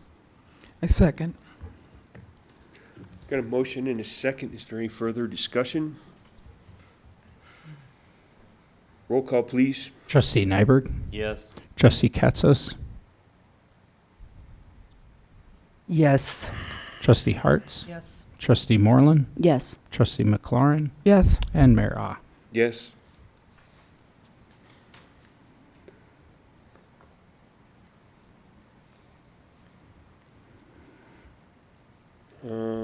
Up next is Resolution 630, reduce town hall open hours.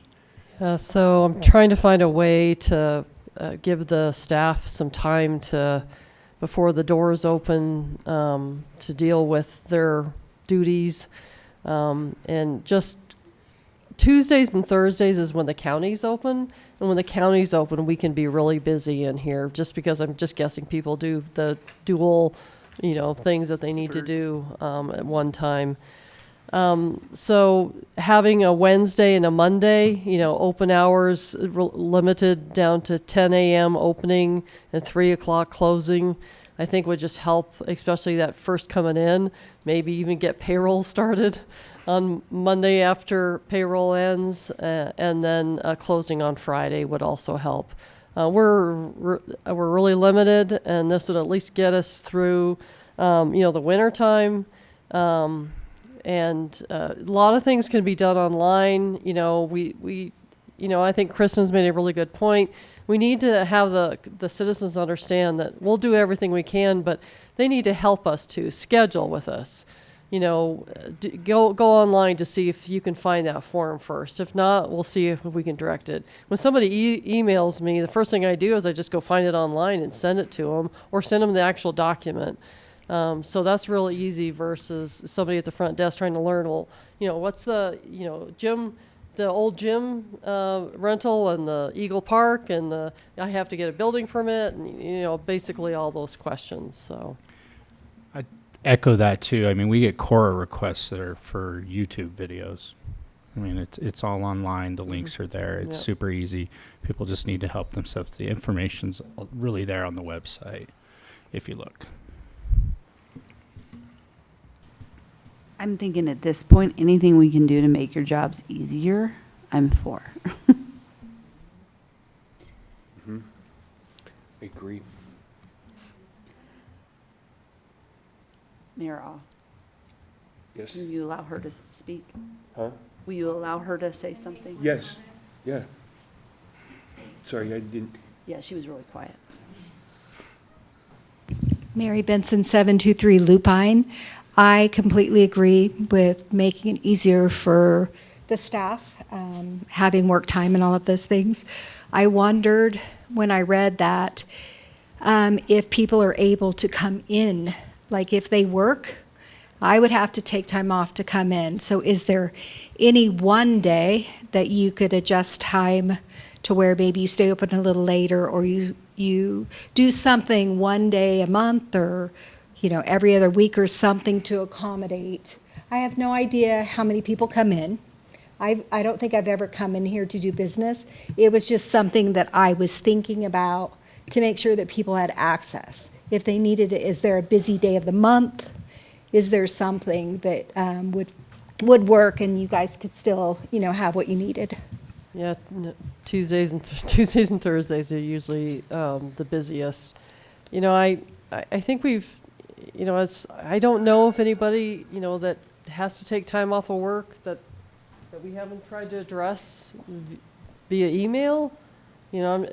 Building permits can be done online. You're gonna get, you're gonna get a CO email to you. There's all this stuff. Okay. So, if there is a customer that actually absolutely has to come in a time that we're not open, they just need to contact us. Versus, because we have to have somebody sitting or available at the front.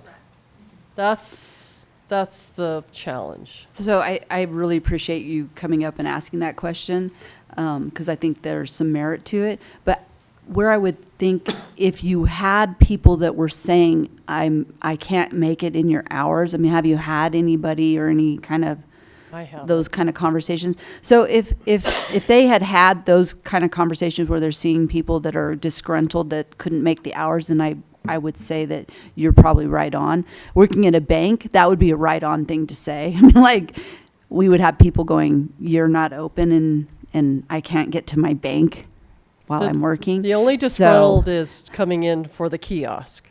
Yeah, but that's not us. I know, it's not us. That's Sorry. the most disgruntled stuff people I yeah. get. So if there's nobody that's disgruntled, I don't see why there would be a problem. If something changes, I think that at that point it would behoove us to we'll go back to the same hours in March. I mean, that's what the resolution temporary. Isn't forever. It's just a matter of kind of giving a breathing some time. And I think with losing you and Nicole both, you're going to probably need that. So thank you, though, again, for your suggestion. It was a good one. Is there any other questions? Any other public comment?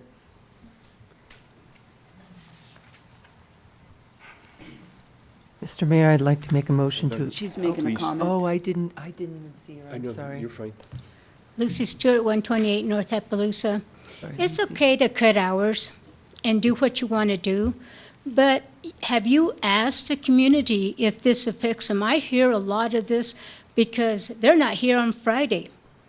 And on Friday, we had somebody digging up a trench in my neighborhood with nobody's had gone out and spotted the utilities. So, it's okay.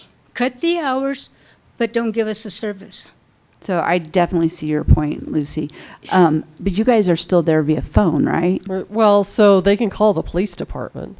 The police department is there 24/7. If for some reason there's an issue, they just need to, somebody's going to contact a staff member that is on. Public Works has a 24/7 Yep. emergency number as well. Okay. But I think you need to reach out to the public, to the people from Bayfield, because this is I hear it way too often, because people don't like it that there's nobody there on Friday, because that might be their only day off. Do you think? And then they don't open till much later, 9 o'clock in the morning or whatever. So you get up in the morning thinking, this is what's going on, I need somebody to address it, but you have to wait till 9 o'clock.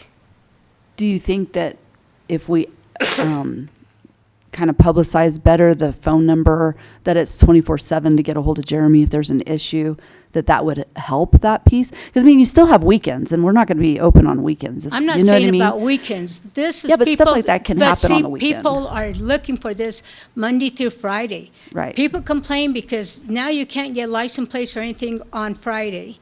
And, you know, I mean, there's other things than just about the employees. There's such thing as us, people that pay the taxes, that want some of these services and would like to get hold of somebody. But if, you know, it's okay to cut the hours, that's fine. But I think there's more to it than that, because I hear it all the time. Thank you. I appreciate that.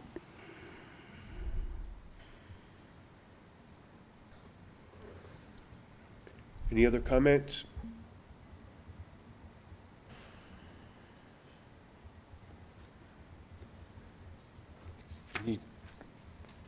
Go ahead. I do believe as a public office, being available to the public should be our number one priority.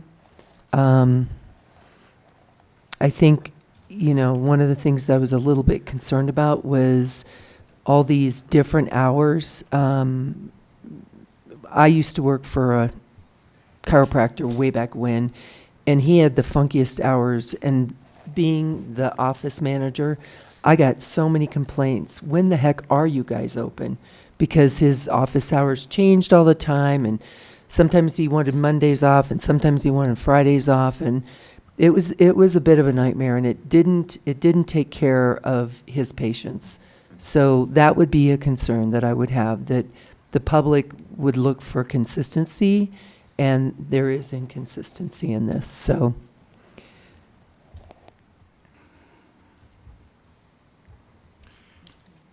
I would like to chime in a little bit. So I work the front counter a lot. And I would say maximum on Fridays, because we are open 9 to noon on Fridays, we get a maximum maybe 2 people, walk-ins. DMV is not open that day. You cannot get license plates. The only thing you can get is registration up until noon. So on the Friday piece, I'd just like to chime in on that. And it's always something that can be done with the drop box out there. It's a utility payment or something like that. And we do work Fridays, so if people needed to really get a hold of us, like Katie was saying, shoot us an email, let us know. We're here. Just because it's there doesn't mean we're not here, especially in recreation, because they're getting ready to go into their Saturdays and stuff. So my question is, if you're only getting 2 people on Friday, do we really need to close the door? I mean, if it's 2 people, you're only helping 2 people that day. That goes into then you got to staff the counter kind of thing, because the phones still do go, and we do go check the phones. The phones, actually, we get more phone calls than walk-ins. Okay. So, And that's why we put the extensions in the new newsletter, so that, you know, and we try to get that out there, that you can call somebody when the front desk is closed. It's just a matter of you know, getting this information out. And I agree, we're working on that phone tree, because it's been kind of a mess.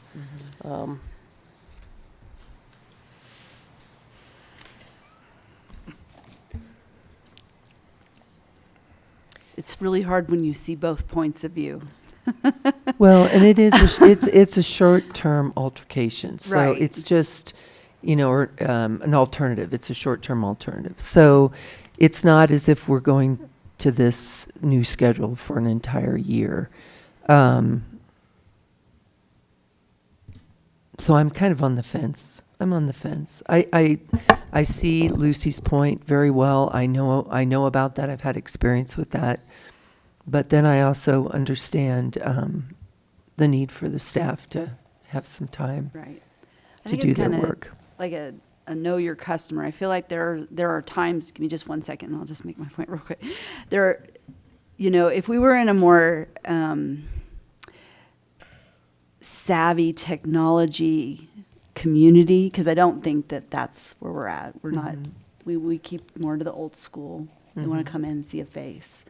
And I think if we were in that environment that was more tech savvy in that thing, something like this would be super easy to just go into. But I think because it's kind of like that know your customer, know the people, that you may not want to do it because they need to see the face. They can't do the technology. Yeah. Sorry, Chief. our hours are specifically different than everybody else. Yeah. So we got 911, we got everybody to get a hold of us. But last year, I did modify Amber's hours to be Monday through Thursday, and the morale just went up. She's off when her kids are off school. She's got family time. I cover Fridays for the office hours, but her morale has gone up tremendously. Her workload is a lot. She's a good worker anyway, but she's happier being off on Friday, so she's at home with the family. And we do have a lot of parents that work for the town, and by being off on Friday, the kids are off on Friday at the Bayfield School District. So we're now working in conjunction with the kids being off, the parents are off. So her morale shot up a lot when I changed her hours.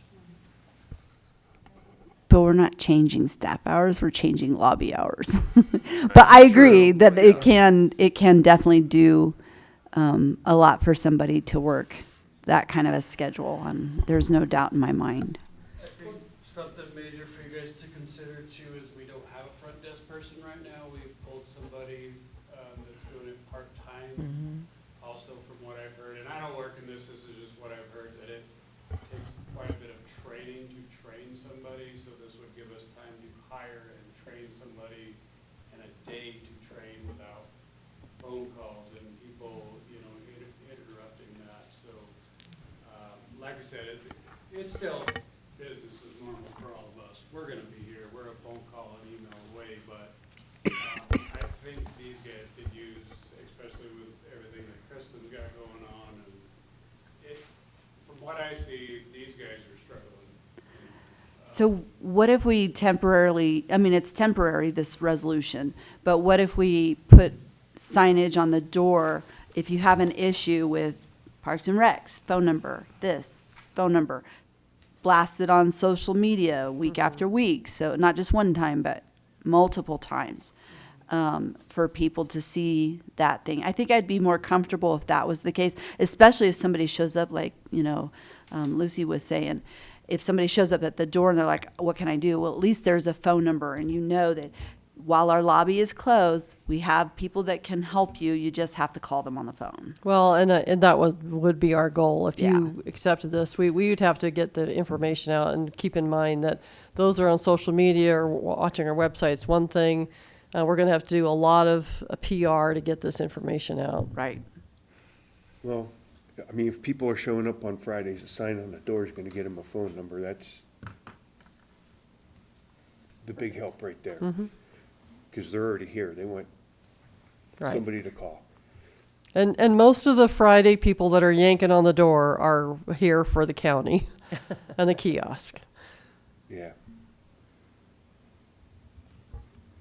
Maybe put on the phone list, something about the county's not here, or license plates or something or whatever. Well, we did put their hours out there finally, so that they at least have their hours and we have our lobby hours. But, we could even open the lobby and let people in for the kiosk, but the problem is that we got them wandering around. That's kind of a security issue too, because nobody's watching out front. No, I don't think that's a good idea.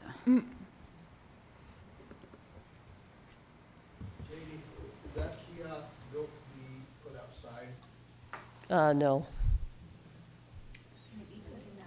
I only know that 'cause I We was spend a on the lot of library time to board. get it where it's at. Yeah. Am I mistaken that the county in the county, their big building, it's closed Friday, right? That's correct. Yes. Okay. Yep. I don't know why we're, Yeah, they that's decided that, right? yeah, Right. that's not us. They are on the 4 10-hour schedule. Yeah. Right. Any other discussion?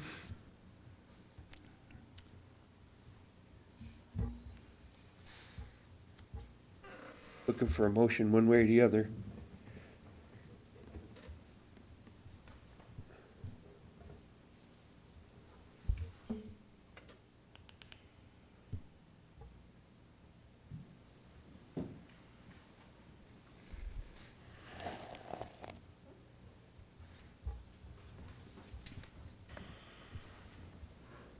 I have one other thing. Can we maybe not make it till February, end of February? That seems a really long time. We can do whatever we want. I think we should shorten it a little bit and see how it goes, and then maybe revisit it. Because I don't want to get into it and have a total uproar of the town and then be upset. Because that's a long time. We can make it till the end of the year if you want to do that. Then 2 months. Visit it again in 2 January, months? or the end of December. Hmm? Through January, maybe? I think mid-January. I think that what we should do is monitor any complaints, and then I think we should go with the timing and the dates that we have on this resolution, and then the town should monitor complaints coming in. And if we are getting stacks of complaints, then I think, we can look at amending this resolution. So I think we should go with what we have and the dates that we have. So we can put a sign on the door or something for complaints that can be put on the drop box. And just as long as somebody's monitoring that and not just trashing them. So, it's sometimes it's hard to tell. You can complain it's not open Friday, but it's just a matter of what did you want, and like I said, the most complaints I get are because the lobby's closed to the kiosk. So we want to be careful. Which one do you want to accommodate, the county's kiosk or? No, I think we want to accommodate the town. I think the kiosk is a benefit, but it's not the driver. We're here to take care of our citizens. make sure. Yeah, I mean, that's my feelings about it, so. Yeah, me too. All right. Mr. Mayor, I'd like to make a motion to approve Resolution 630. Second it. Got a motion and a second. I doubt there's any more discussion. Roll call, please. Trustee Nyberg? Yes. Trustee Katzos? Yes. Trustee Harts? Yes. Trustee Moreland? Yes. Trustee McLaurin? Yes. And Mayor Ah. Yes.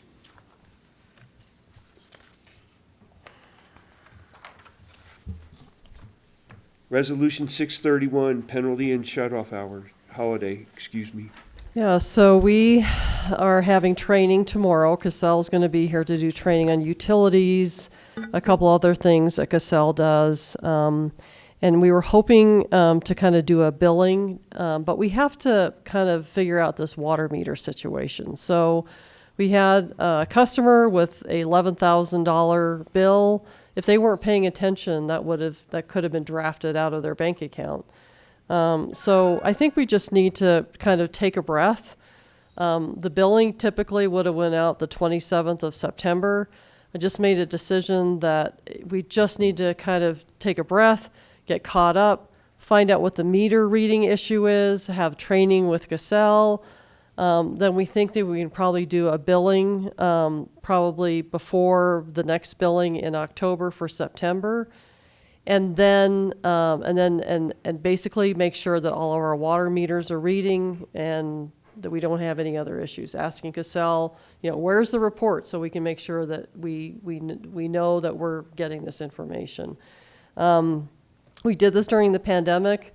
We waived the penalties, and keep in mind that when somebody gets a bill in October and then another bill for October, it's gonna take them a while to catch up. So basically waiving all penalties or shut-offs for at least a period to get them through the holidays, and then resume our regular, by that time we have somebody trained, and basically ready to go. What is the plan to communicate to the citizens? We're on going to have this? to get, so my goal is to kind of take these resolutions and probably do a mailer with either the newsletter or something else. All the information is going out, like we can do mailing labels for all of our current customers, sending out these resolutions, sending out the fact that they're not going to get a bill, and probably making it more of a easy to read cheat sheet versus a resolution, but just letting the customer kind of know what's going on. I think including it in a newsletter is good, but not there has to be like a separate It's going to be notification. separate, yeah. Okay. It'd have to be Yeah, separate. And I don't like the resolution formatting. It needs to be more simplistic. Right. So as long as we're doing that, and, you know, we do a mail out, we put it on social media as well. Yeah, it's likely that we're going to get, well, where's my bill? I haven't got a bill for September. So You're we're either going to get where's that. my bill, or what the heck did you do with Yeah, this? what the heck did we do with it? Yeah. So, yeah, our goal is to kind of have that cheat sheet for that, for anybody at the front desk, or we'll send it to you so you can answer those questions too. Well, I'd rather have that than, $11,000 $11,000 bill, people coming in, especially if it's drawn from their bank account, and that would be terrible. I would be so angry. Yeah. Yeah. So, yeah, I mean, it's not something we can really put off because we don't want that to happen to people. No. Any other questions, comments? Mr. Mayor, I'd like to make a motion to approve Resolution 631, penalty and shut-off holiday. I'll second. I got a motion and a second. Roll call, please. Trustee Nyberg, Yes. Trustee Katzos. Yes. Trustee Hartz, Yes. Trustee Moreland, Yes. Trustee McLaurin, Yes. and Mayor Ah. Yes. Citizen committee requirements. Yeah, so we have gotten core requests from Judy Spady, which it's within her legal right to ask for these, but she is asking about the requirements for a citizen committee. And I just want to verify that a citizen committee is something that we let them basically run it. I'm more than happy to support them, but that's really the limit, that we want to do. I just want to verify that with the Board of Trustees, that was their intent. I think they're doing a really good job. They're doing their own work, their own videos, their own outreach, and I think, I just want to verify that we're okay with that. Other than occasionally hearing about what they're doing, I have had zero involvement in it, whether on the board or personally. So I would confirm that is correct. Yeah, I thought we pretty much gave citizen committees free rein to, Do their own thing. Go collect information and bring it back to us and see what you find. Okay. Would there be any possibility of getting a, we have the director's reports and stuff, just So they are planning that, but Okay. they have a survey open until the end of October. So they just wanted to wait. Until they They get have the a meeting on the 14th of October, and then they were going to plan or November 14th, and then they were going to do a report for the board, so. Well, I understand Mrs. Spady's harassment of the board, but a volunteer citizens committee that's just trying to gather information to guide us, it's nuts, and I'm disappointed to hear about that.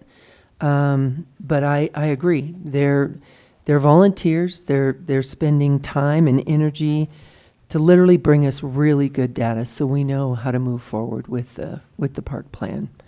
So I hope it stops.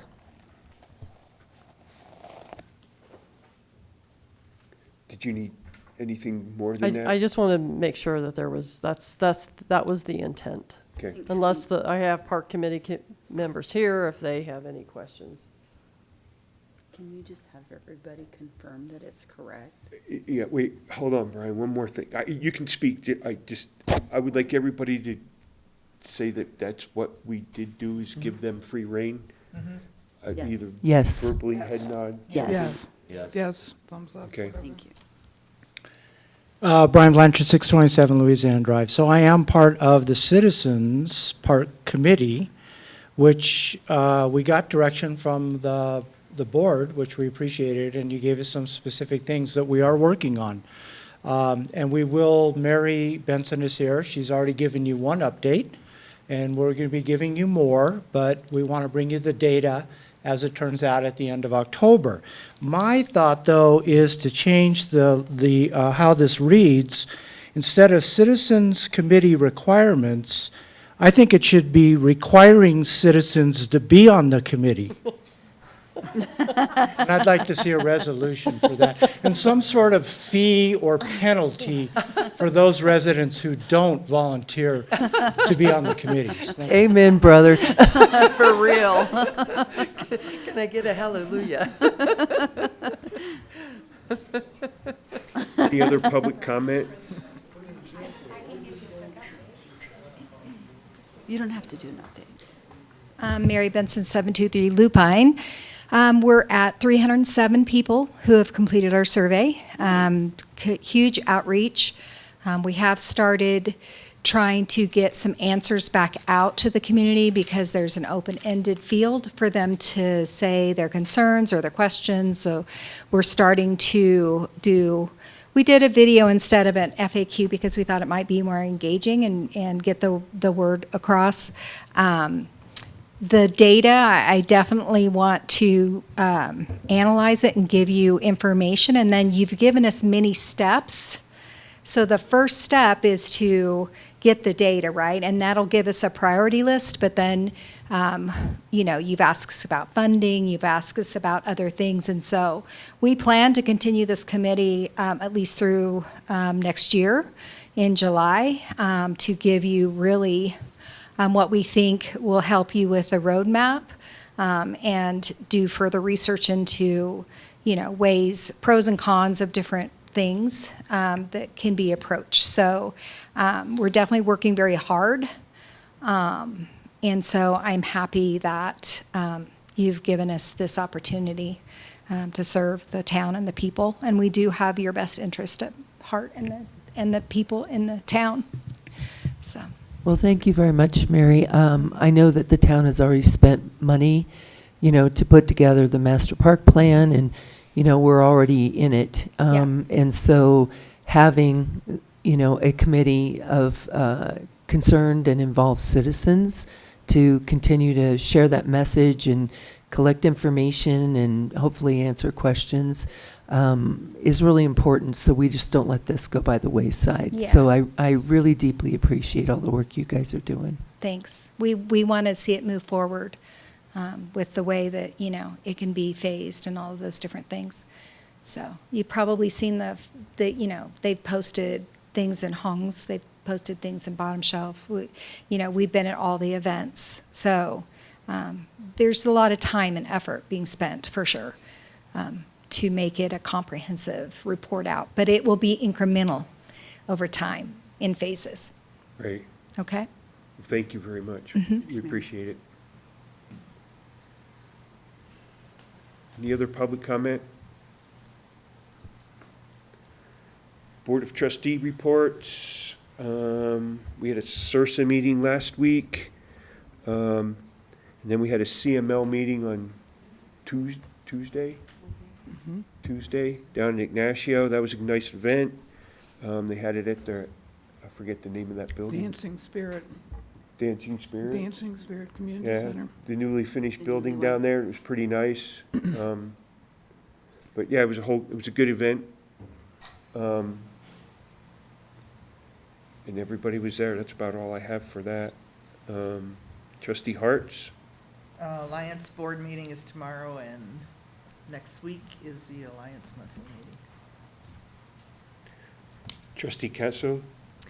I have nothing to report at this time, but I plan on attending the next and third school district creative strategic plan.